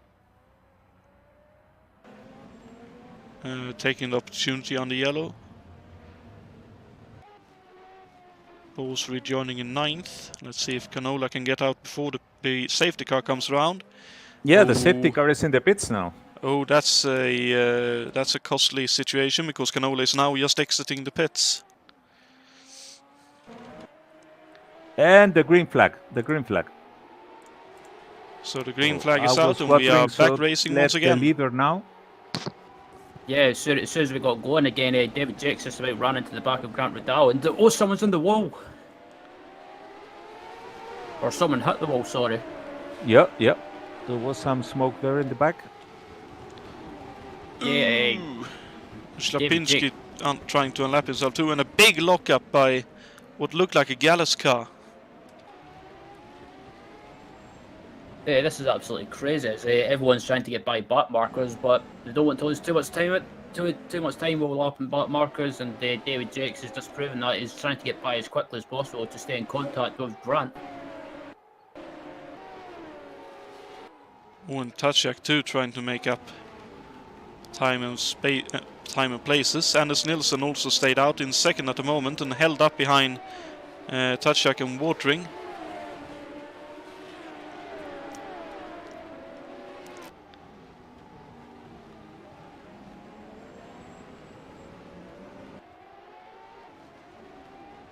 So now, because of the cold tires as well, Canola being caught by Shlapinski and Wilkes.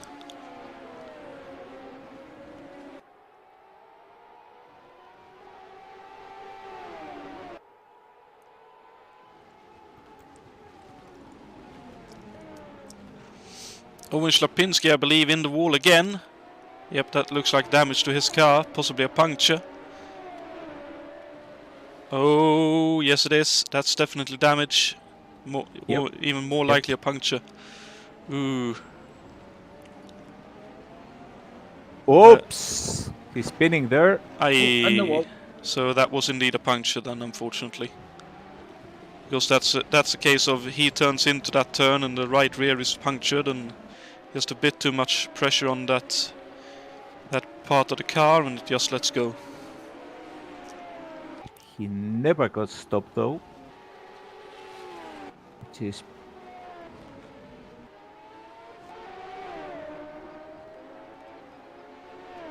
okay. Wilkes is now lapping Canola. Or trying at least. Canola trying to stay on the lead lap here. Oh, boys.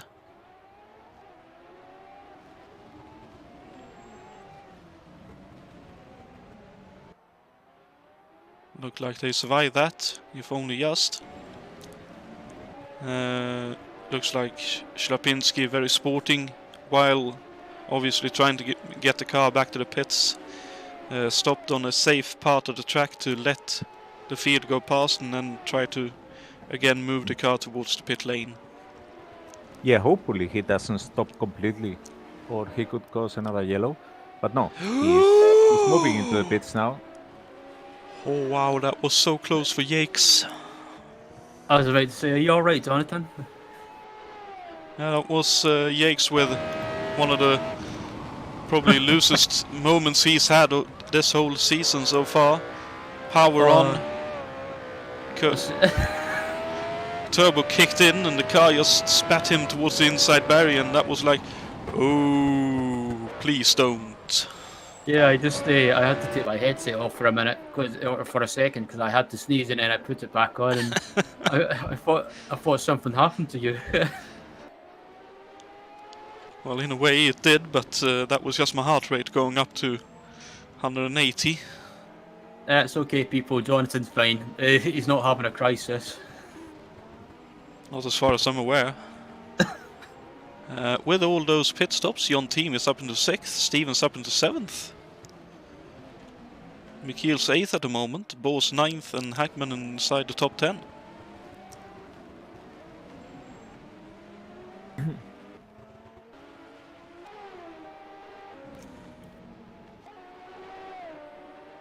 Canola now being caught by Anders Nilsson.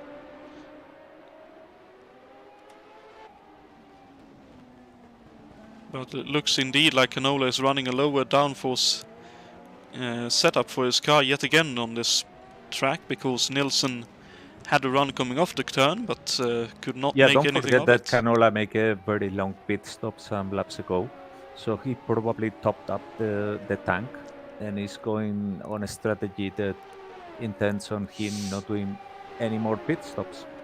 Indeed.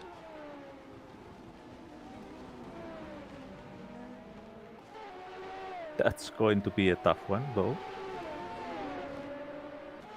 It definitely is, but if anyone is supposed to be able to pull it off, it's Riddle, Yakes and Canola, I reckon.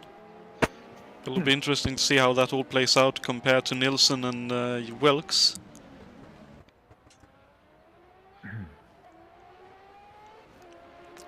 Because Wilkes obviously on what would be a comparatively low amount of fuel at the moment and going hell for leather to open up a gap.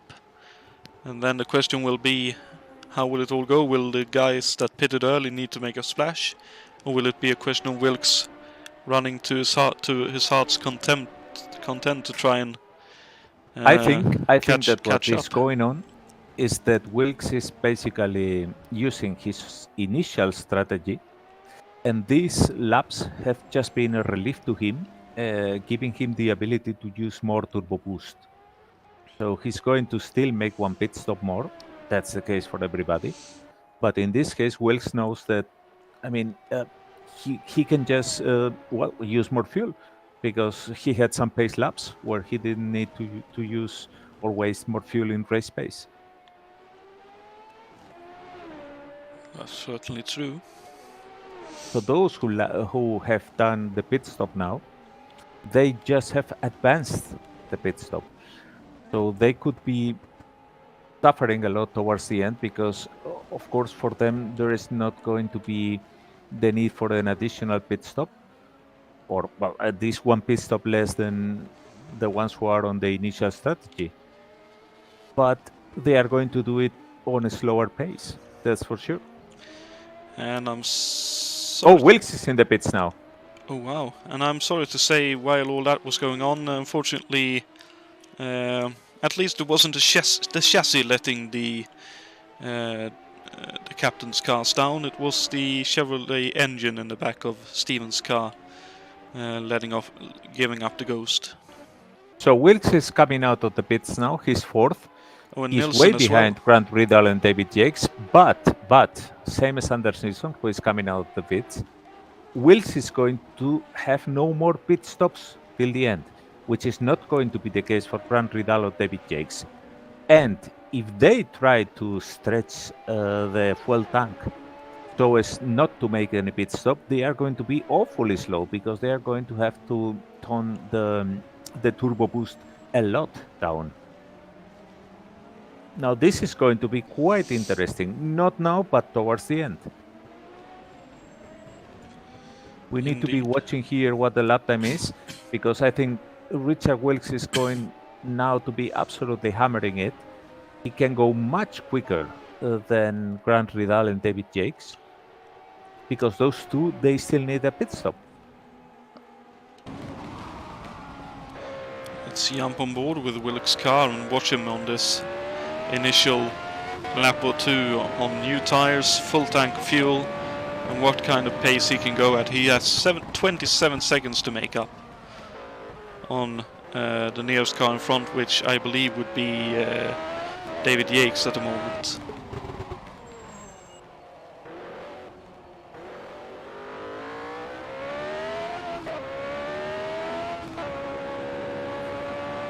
So since Jakes and Grant Riddle are very close together, Grant in the lead, I can give you lap times. They are coming out to the main straight.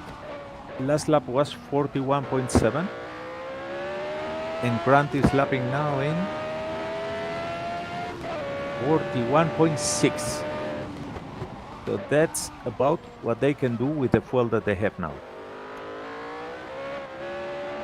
Yep, and this lap is going to be interesting for Wilkes, as he's coming into the chicane now.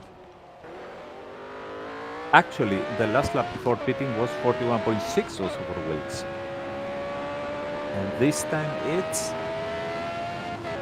41.2. Yeah, he has fuel to spare.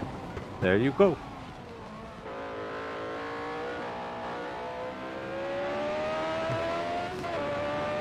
It's going to be a close one. Yeah, but I mean, don't be deceived by the lap times that they are doing now on the track, because the important thing is that both Grant and Jakes have to stop, whereas Wilkes doesn't have to. Indeed. Wilkes very close to the wall there in the chicane, trying hard. Oh, and K.O. McKeels is unfortunately also out of this race. I wonder if that's the Brabham Honda calling it a day. No, it's listed as suspension, so probably a hit on the wall. No, that is a smoking engine as he goes down the what would be the long straight after the start-finish line. So, Okay, so then that's turbo smoke, I would say, rather than an engine breakage. So that's unfortunately the turbo calling it a day rather than the actual engine parts. Yeah, he's listed the suspension because he probably had damage from before. But indeed. Yes, you say probably the final reason for retirement was the engine, the turbo, whatever. But he's listed as suspension as long as the engine didn't absolutely break and leave him in the side. Then yeah, the main cause for retirement is listed as suspension. And now we have one of the other aspects of this whole situation. Jakes and Ridol, as you say, really close now, and Jakes 41.8 for Grand Ridal. Jakes right behind them. In the case of Wilkes, 40.6 the previous lap. And the guys in front are now battling. And 41 dead on this lap, so he's gaining big chunks every lap. Yep, and now Grant and David are fighting each other as well for position. So that's not going to do them any favors compared to Wilkes.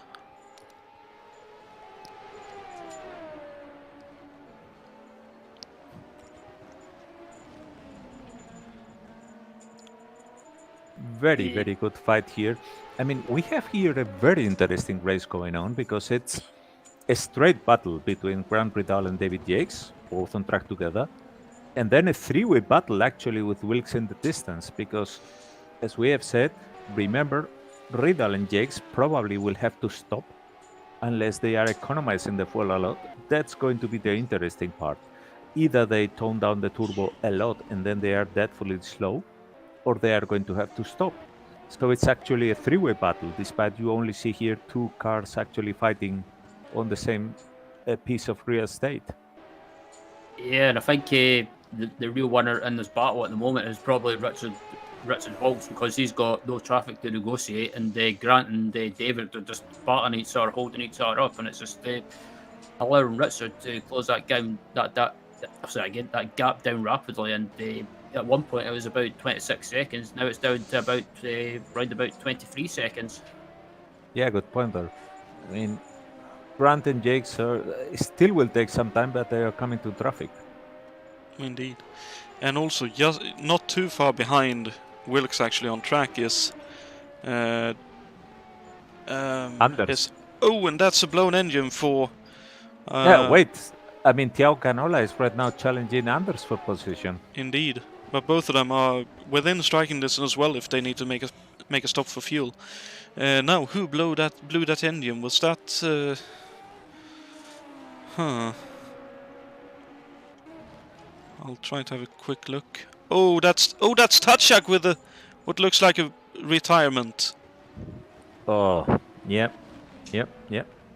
Or at least a stopping on the track. That car is definitely looking like a crabbing car. I think that's a retirement for Tatchak. It is indeed. I believe that was Oliver Team. I noticed on the outside of the track, the Newman Teamworks car grinding to a halt with an engine failure as well. So back to the action. We have the battle for the lead, and we have the battle between Nilsson and Canola. And it looks like Canola's got the run as well. That was a great exit he got, and I think he's got a great run. And no! Ooh, dearie me, that could have been really bad too. Yikes! How they never both of them never ended up on the wall or having big contact, I'll never know. But that was a bit. Oops! Anders missed the breaking point. That was a bit of an optimistic move there from Thiago. Yep. Well, it looks like whatever Canola has done, it's done wonders to the car during that long repair stop. Possibly changing the wing setup as well, because he is looking rapid. And Anders doing everything in his might to try and keep him behind. Skillful there Parking the for bus Anders indeed. Nilsson. Yeah, keeping the inside there. And I think this is also one of the techniques that you use a lot in touring car racing when you don't have that much of the power. I mean, you basically block the clean line out. So the guy who is able to go quicker on the corner is blocked. And when you are exiting the corner, you're dead because the engine, well, doesn't have anywhere the power of these cars. Mm-hmm. It also works here, though. Indeed, because of the turbos. Yep. It's interesting to see how the driving technique varies, but some of the tricks, they are actually very useful here and there.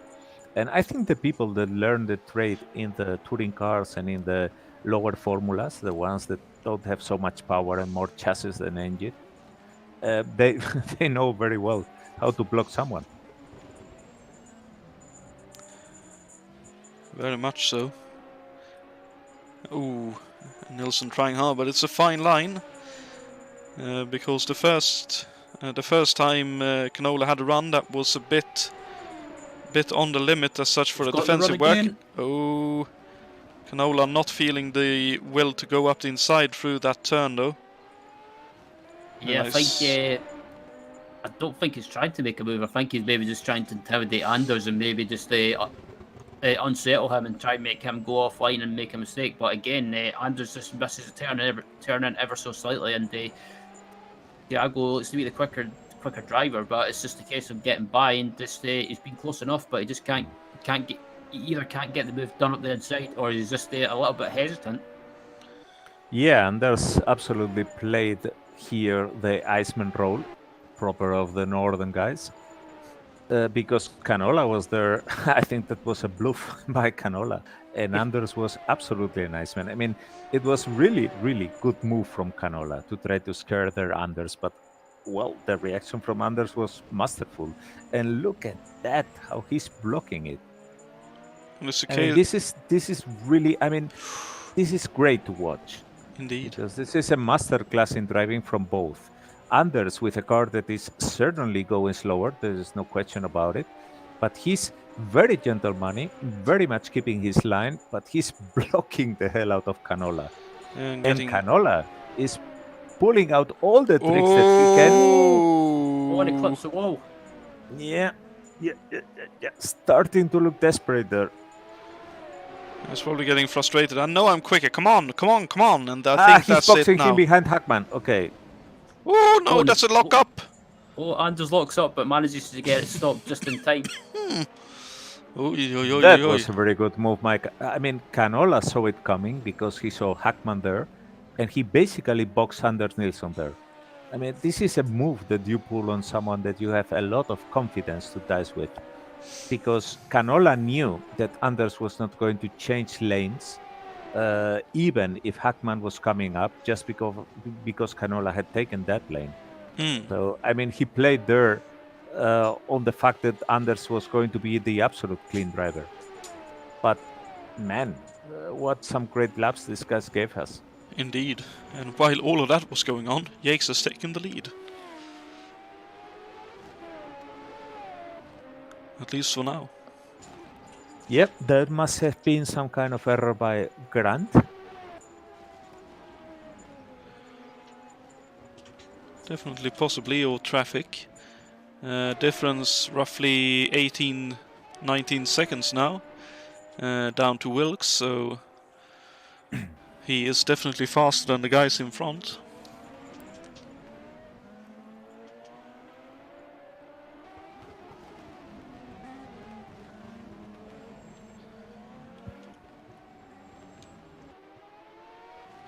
And another close battle I just noticed here is between the Machinist Union entry of Jon Team and the Rainer Racing entry of Juha Boss.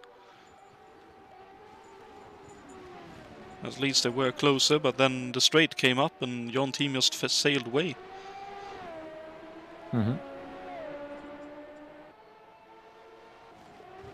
Yeah, we'll see. I don't know. Whoops. Here comes Wilkes. You have us making room. That may have been Bose realizing very early that, oh, okay, the third place car is coming up. I think I want to let him by before we get to the twisty infield section as such.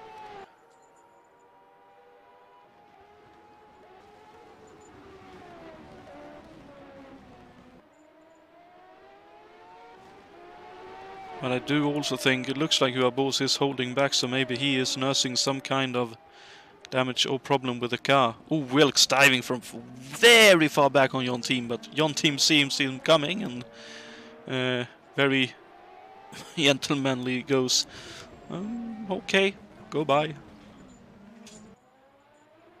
Yeah, and the gap, excuse me, the gap now between Wilkes and Riddell at the moment is about, or in general, the gap between first and third is down to 18 seconds.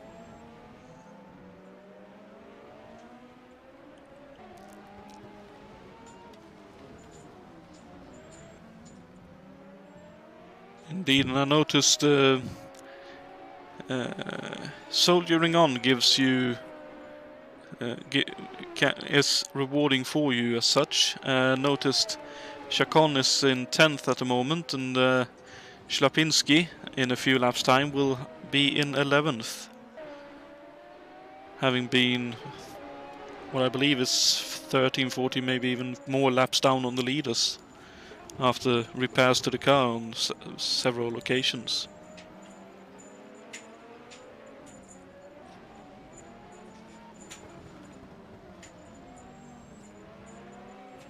Oh, Yakes with a bit of a lock-up. And that's immediately 3/10 lost compared to Grant. Yep.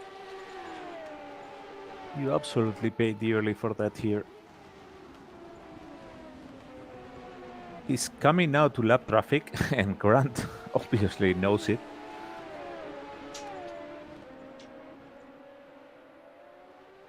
But yeah, I mean, this is the part of the track where you can be happy with lap traffic. Not so much when Jakes is coming now. Here it's going to hurt. Well, with any kind of luck, they'll be fast enough to where they won't put too much of a spanner in the works. Looks like that's watering, and the Patrick car is just about fast enough to not hold him up too much before they get to this straight.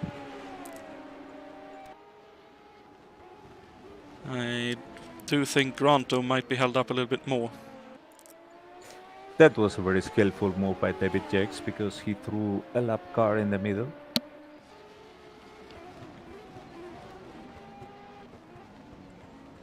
And August now makes it perfectly for Grant Riddle, but well, I mean, August had the Chevy engine, so in that back straight, that engine was not going to be easy to overtake, obviously. Indeed.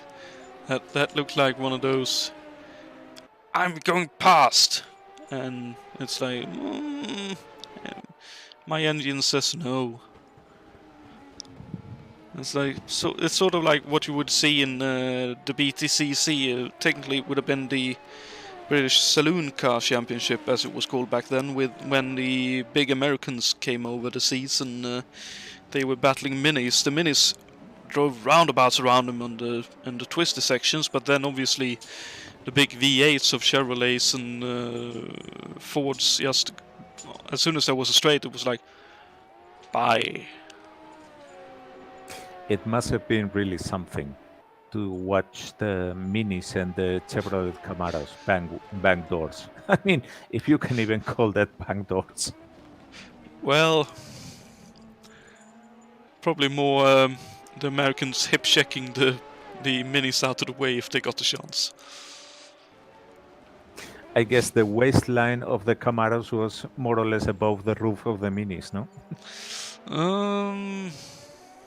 I would say certainly the probably where the like the door frame had the window come up for the American cars. That's probably more or less the height of the Mini, indeed. So Grant now speeding up. Yep, and even more so, Wilkes speeding up, only 15 seconds now the difference. Yep, he's behind Always Watering now, but he caught up with him in the very good part of the track, so he's not going to lose a lot of time behind him.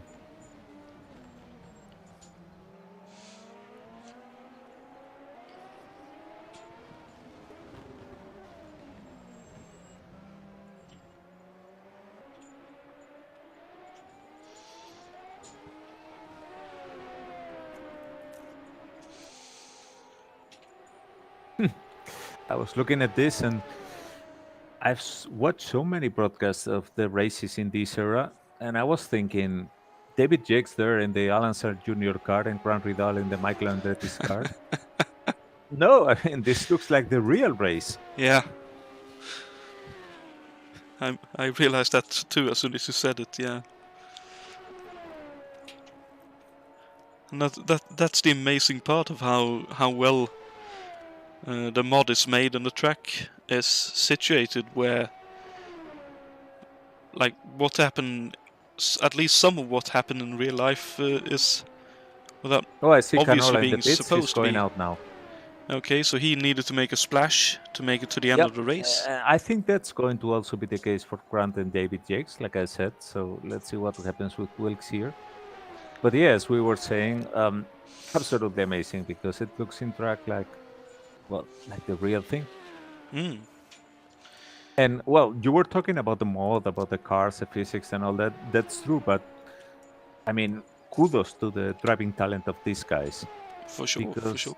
yeah, because these physics, the ones that Wilkes makes, they are incredibly realistic. And with all these years that we have been evolving this physics and doing lots of things and the tracks and all that, and kudos to all these guys who have been adapting, because the physics and the cars that we had like 5 years ago, they have nothing to do with what we have here.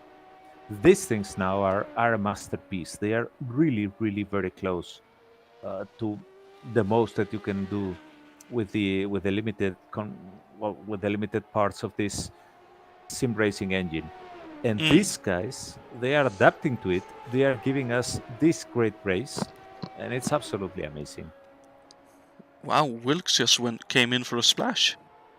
Yeah, I was just about to say, I'm surprised that Wilkes came in for a splash of fuel. So, yeah, maybe just using too much boost or not hitting the fuel numbers that he thought he could. Mm-hmm. Yeah. That's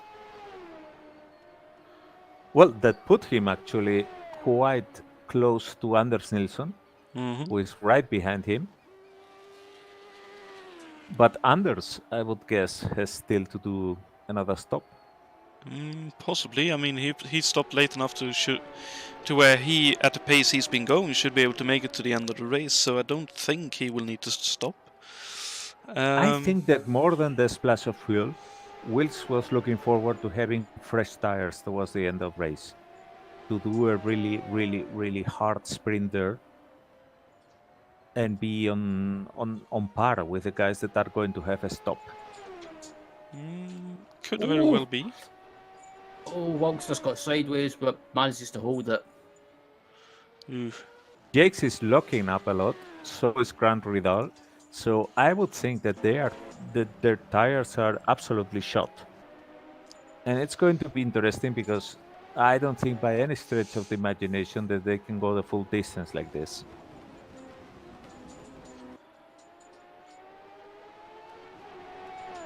Based on So the lap key times, here is probably when not. they are going to stop. Indeed. And how much time Wilkes can make back up again after his splash and possible tire stop.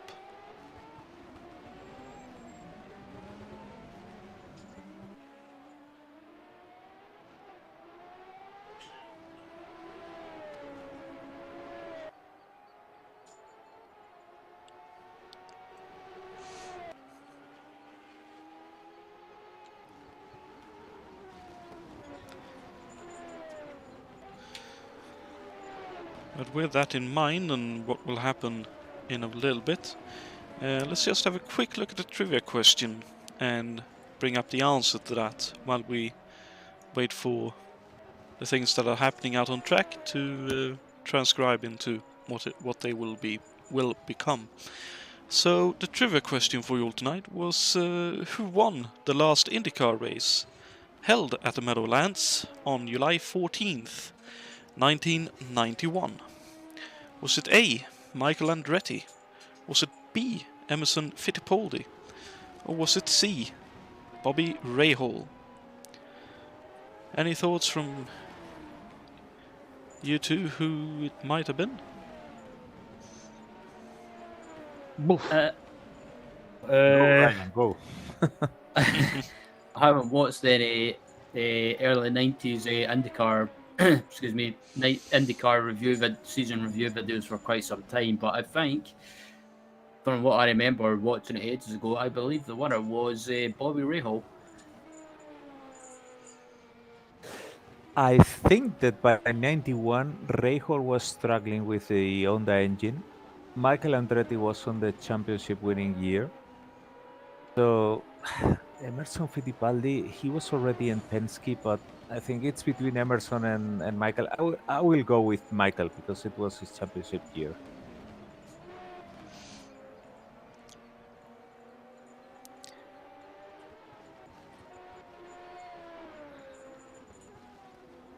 And the correct answer is Bobby Rahal, actually. Yes. Well done, Ryan. So. Also well done to Blue Moon, who got that correct too. So much for deduction against memory. I did the exact same thing, Alberto, so you're in good company. I had the same kind of deduction of what was going on in the series at the time, so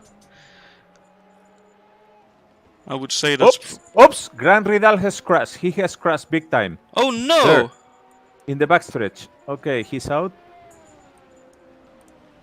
Oh dearie me. Wow. So we're just about to go to... Oh no, he hit a tire stack. Aye.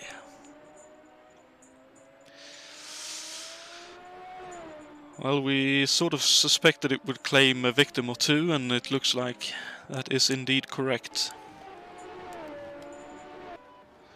So that's very unfortunate, but one of those things. Yeah, that's the thing we were talking about before at the start of the broadcast. If you try and go wide on the exit and try and get a good run, you've got the risk of possibly clipping that tire barrier. Mm-hmm. Well, if you're riding the wall like that, I mean, it will end up in tears sooner or later. Quite. What I will say though, that everyone I've seen hit that tire barrier before hit it with a front tire. Grant took off the rear tire, so he was very close to getting out, surviving that altercation. It was but sideways, going sideways into that. True, Yeah. but I mean he was really close to actually avoiding that tire stack, but just a bit too much, a bit too fast, a bit too late. Yep. So that means Jon Team will be up into 5th in a moment, Bors will be up to 6th in a couple of laps, Hackman up into 7th, Watering up into 8th, Yeah, Chacon Watering. up into Speaking 9th. of Watering, he is now holding up, I mean, involuntarily, but holding up Richard Wilkes, and Anders Nilsson is coming hot from behind. And then there's the aspect of that Chevy engine, as well as it's just like Good move there by really August. nicely done. But yeah, Because that's a struggle when you are going over a full lap slower, but you have so much power down the straight. It's like, well, this is what my car does. yep.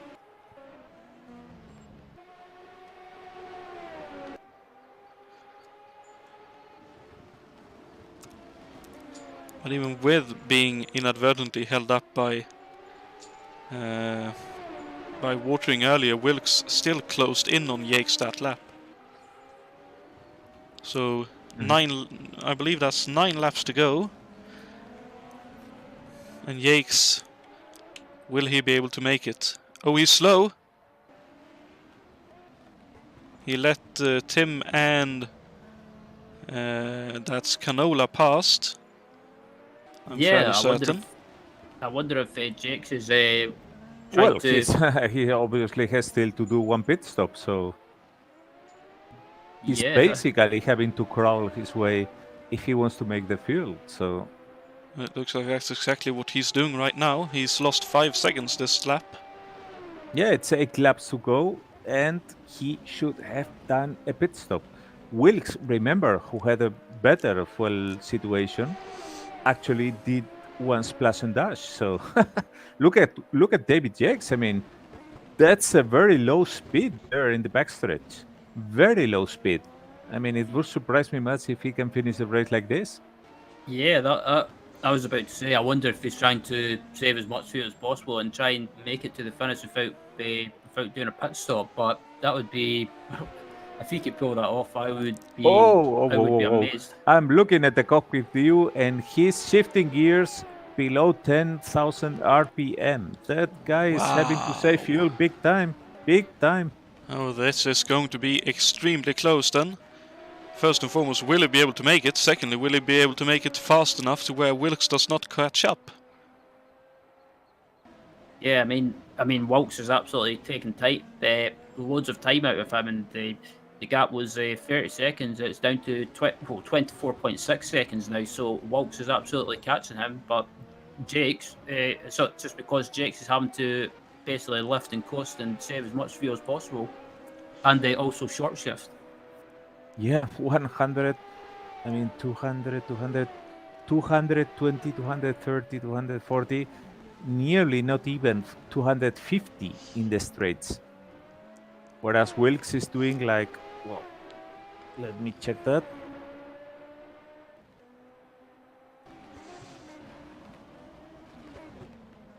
On the main straight now.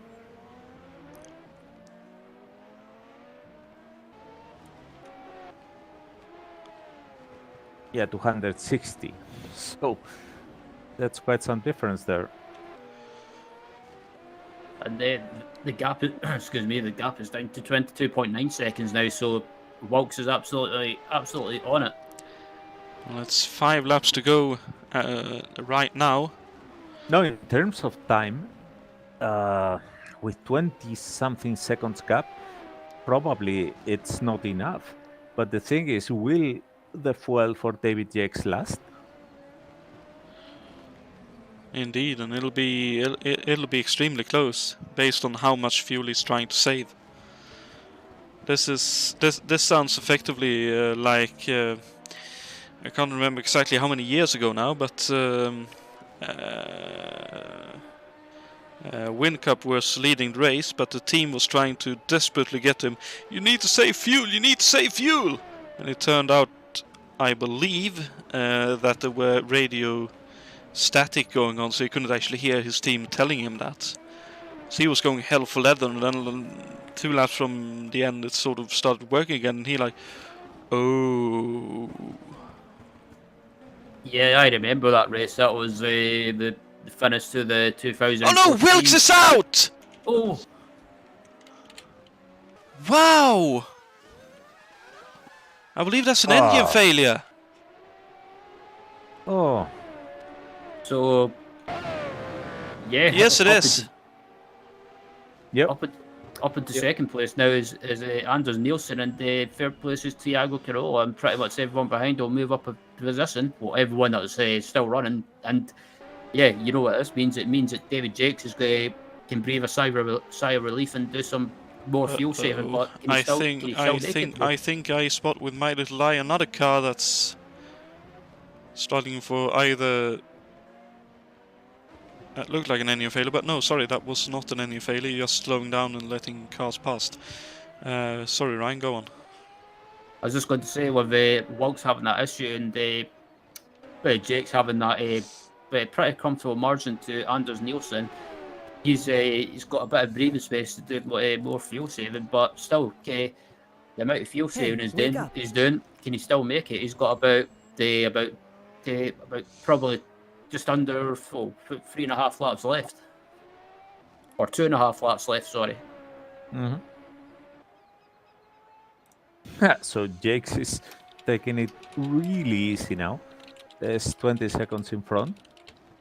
But I mean, we're in lap 148. He's going to make it 149 now. So he's nearly there, but he needs to make it. Indeed, on to the final lap.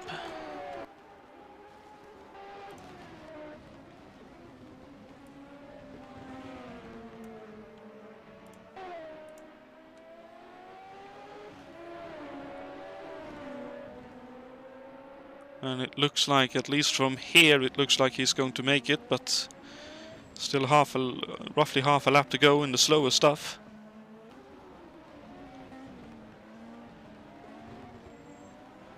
But wow, what drama this race has thrown up. But it looks like Yates coming through the second to last turn, into the final turn and through it. And Yates, with a late race save of fuel, very happy, takes the win here tonight for Doug Shearson Racing. And I believe his first win of this year's championship. That's one hell of a drive. It is indeed. It is indeed. And Anders Here Nilsson. comes Anders, yes. Yep, Anders Nilsson finishing second for Vince Granatelli Racing. He'll be very happy with that, I'm sure. I know he and Lee works together on the setups, but Lee, I believe, was supposed to make this race, but Anders jumped in late and made a very good job out of it. Tiago Canola picks up third form in the Machinists Union Racing entry. The Carteret number 44. John Team finishes fourth in the end. Looks like he is very happy with that. Juha Bors finishes fifth. Richard Wilkes will, I believe, be classified in sixth for Hemmelgarn. Adam Hackman finishes seventh in the end for AJ Foyt. August Watering will finish eighth for Patrick Racing. Brun Chacon picks up ninth for Dick Simon Racing. Grant Riddle will be classified, I believe, in 10th for Krakow Racing. Cesar Shlapinski soldiering on and picking up 11th place for Curb Racing. And then our retirees were Vadim Tachak, Keo Michiels, Louis Stevens, Oscar Team, Ray Riddle, Brian Yannick, Luciano Rocha, David Saber, Jacob Fredriksson, Jules Bouchard, Richard Coxon, Alberto Quino, and I believe the final retiree was Francisco Amaral. As we can see here, David Yates, amazingly still with a bit of fuel left to be able to do some donuts.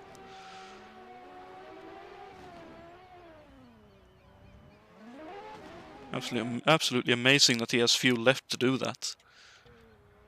Okay, I suppose likewise can be said for Canola.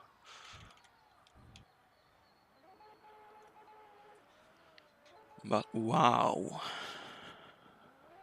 What a race that was! That was absolutely unbelievable. But a great race nevertheless. And yeah, David Jakes taking a well-deserved victory. How he managed to get that car to the finish?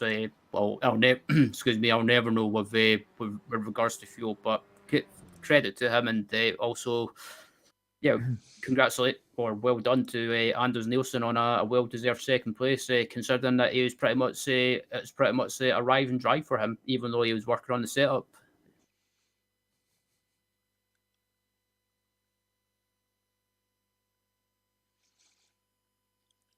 That sums it up perfectly.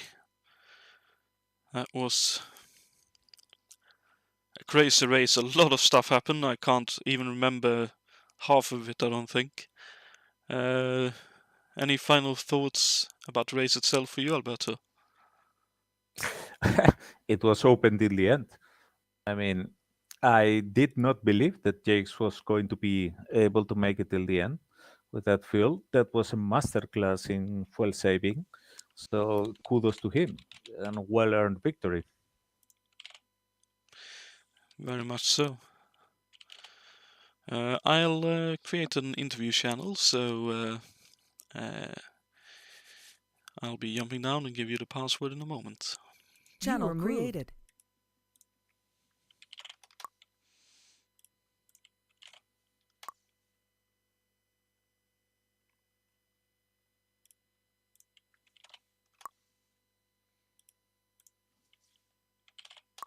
User joined your channel.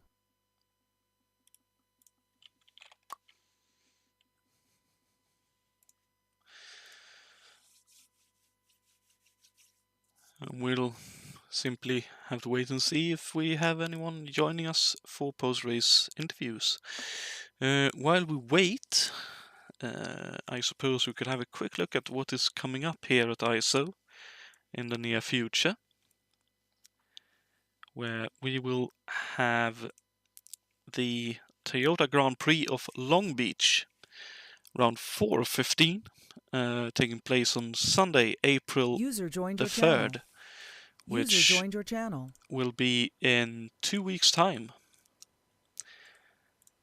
As we are now joined by a couple of drivers, so first and foremost, congratulations to both of you for finishing on the podium, and massive congratulations, David, for managing to bring that car home, presumably with very little fuel to spare.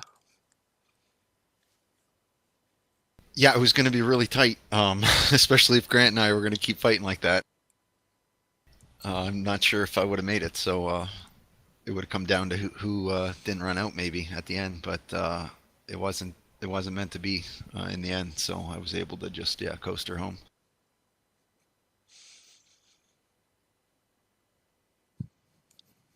Okay. Trying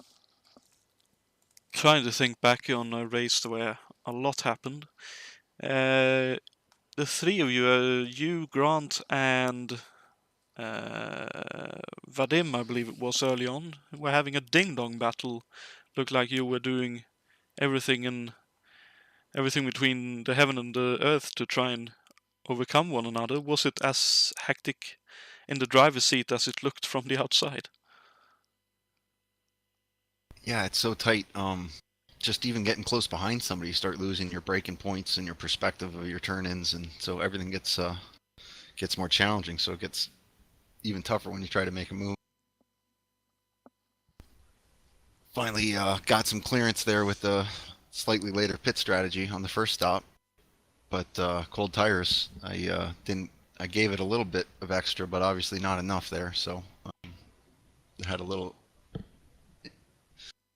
Not how I wanted it there on the cold tires and the cold brakes coming out of the pits, but managed to sort it out.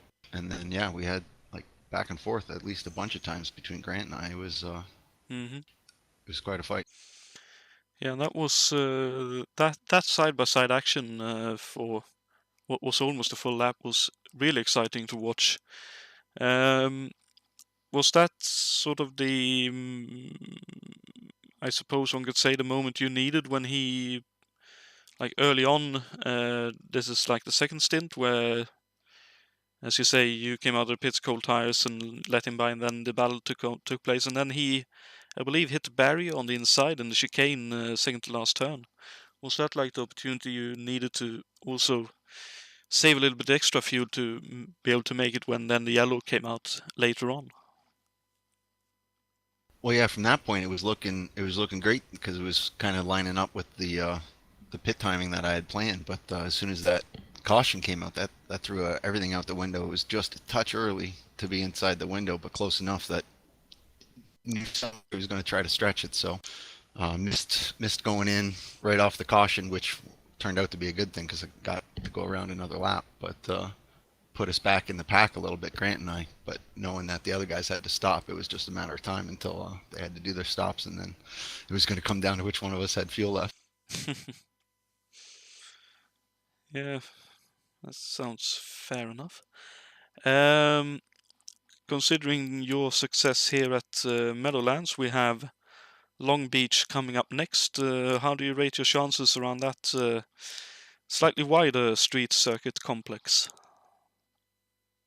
Slightly wider, but a little more like hairpin-esque, whereas this kind of has a bit of a flow to it. Even though there's some tight sections, you still can carry a decent amount of speed, whereas Long Beach, you get some of those real true hairpins going on. But no, should be good. Looking forward to it. We've been fairly strong on the track so far on pace. It's just getting to the line that's been the challenge. It's tough with these. You're balancing a lot of limits, so a lot of things can go wrong real quick, real easy.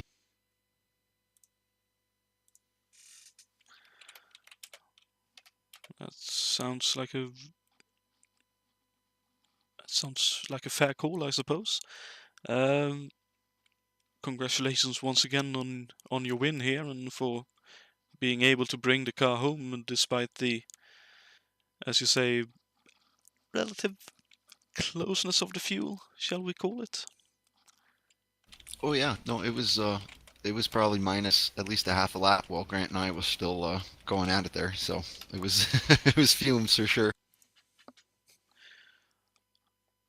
Alrighty.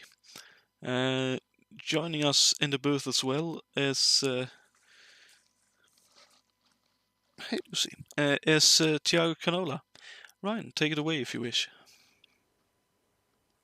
Yeah, Tiago, I have to say, first off, congratulations on a great result. And how did you feel that race went for you? Did it go as well as you expected, or do you think you could have been in contention for a win? Yeah, thank you guys. Can you guys hear me all right? Okay. Yeah, it was a very hard race for me. Had a bunch of brain farts all the time. The main one I think was when the yellow came and was just behind Cesar's, and I was like just trying to be in his tail, just to try to push him to catch up with the group as soon as possible. And I just like I don't think I was even looking to the track. I was just looking to his car, and I hit the guardrail, and I damaged my car pretty bad. It was so stupid. And after that was like just trying to to recover and finish the race and see how that would play in the end. The car was just fine. I think I had the gears a bit too long, and pretty much all the cars were having pretty good momentum in the exits against my car. And I realized that more RPMs doesn't mean more fuel consumption, but that was too late in the game. But I think third place is much more than I was expecting after all the mess that I created to myself and to some other drivers as well. Yeah, excuse me. Yeah, we saw we saw you were behind Anders at one point as well, and it looked like you were trying to get by as quickly as possible. And from what we saw, you were trying to either make a move up the inside into that long left hand, or maybe just trying to show that you were there, trying to maybe intimidate him. Was that the plan, or did you just say, well, you tried to make a move up the inside? I was trying to make the move, all the time. Actually, I've had pretty good runs, and I think Anders he was defending, very tough, very hard. Probably because I was holding him up when he was trying to lap me, and it was fair game. And but I was trying all the time, like to push as hard as I could. I had very good runs and going uphill in turn 2, and it's not the first time I got squeezed in that wall. Yeah, and looking ahead to the next round as well, at I think it's the Long Beach Grand Prix. How do you think? How do you think? Do you think you've got a chance of doing well at Long Beach, or is that just the same case? Just try and finish on the podium, or get a good result, or basically just turn up and see what happens. Yeah, I think I did well last time we raced there, and yeah, I like road courses, and let's see if I get a ride and see what happens there too. And I know in the end, whoever survives in the end of the race will score good points. Yeah, let's see what happens next. And before we let you go, Tiago, anyone that you want to give a shout out or a thank you to? I'm sorry, I didn't get it. Is there anyone that? Sorry, I should have worded that more clear. Is there anyone that you want to say thank you to? Yeah, I'm sorry, I didn't get it again. Maybe it's because of my poor English. It doesn't matter. Over to you, Jonatan. If I can jump in on that quick, I should have said Of at the end course. of mine. Of course. like to thank Vadim for working together, setups all week. We really did a lot of different experimentation and worked well together. So appreciate that. He had the pace. Obviously, I think something happened at the first pit stop. He had damage that he didn't take off his selection menu or something, and then that put him behind. And then other things happened that I'm not fully informed of, but he definitely had the pace. So too bad that he wasn't able to bring it all the way through. But good race to everybody. Like, we had a lot of people in contention there. Unfortunately, DNFs. Like even last race I was running good at Portland. The engine failed. It can happen to anybody. It can happen anytime. So just gotta look at what the race was. A lot of guys, good pace, close. It was should be good racing for the rest of the season. Really, really good to hear, mate. So, that's this race event done and dusted. Thank you to everyone who turned up. This was just as exciting and fun as I expected Meadowlands to be, and I would assume you would agree with that, Ryan. Yeah, definitely. I think it was a great race today, and I think Long Beach should be a great Grand Prix, or a great race, sorry, judging by today. We can certainly look forward to hopefully having a really good one there as well. Again, thank you everyone for tuning in, hopefully enjoying the show, and Thank you to you guys for broadcasting. Appreciate it. very much welcome. Always good fun to broadcast these races. Always some good, exciting action going on. I believe we are race and broadcast 3 next Sunday, so we'll be back on the 3rd of April for the Toyota Grand Prix at Long Beach. But until then, have a great couple of weeks. Take care of yourselves. And yeah, see you all then. Good night, everyone.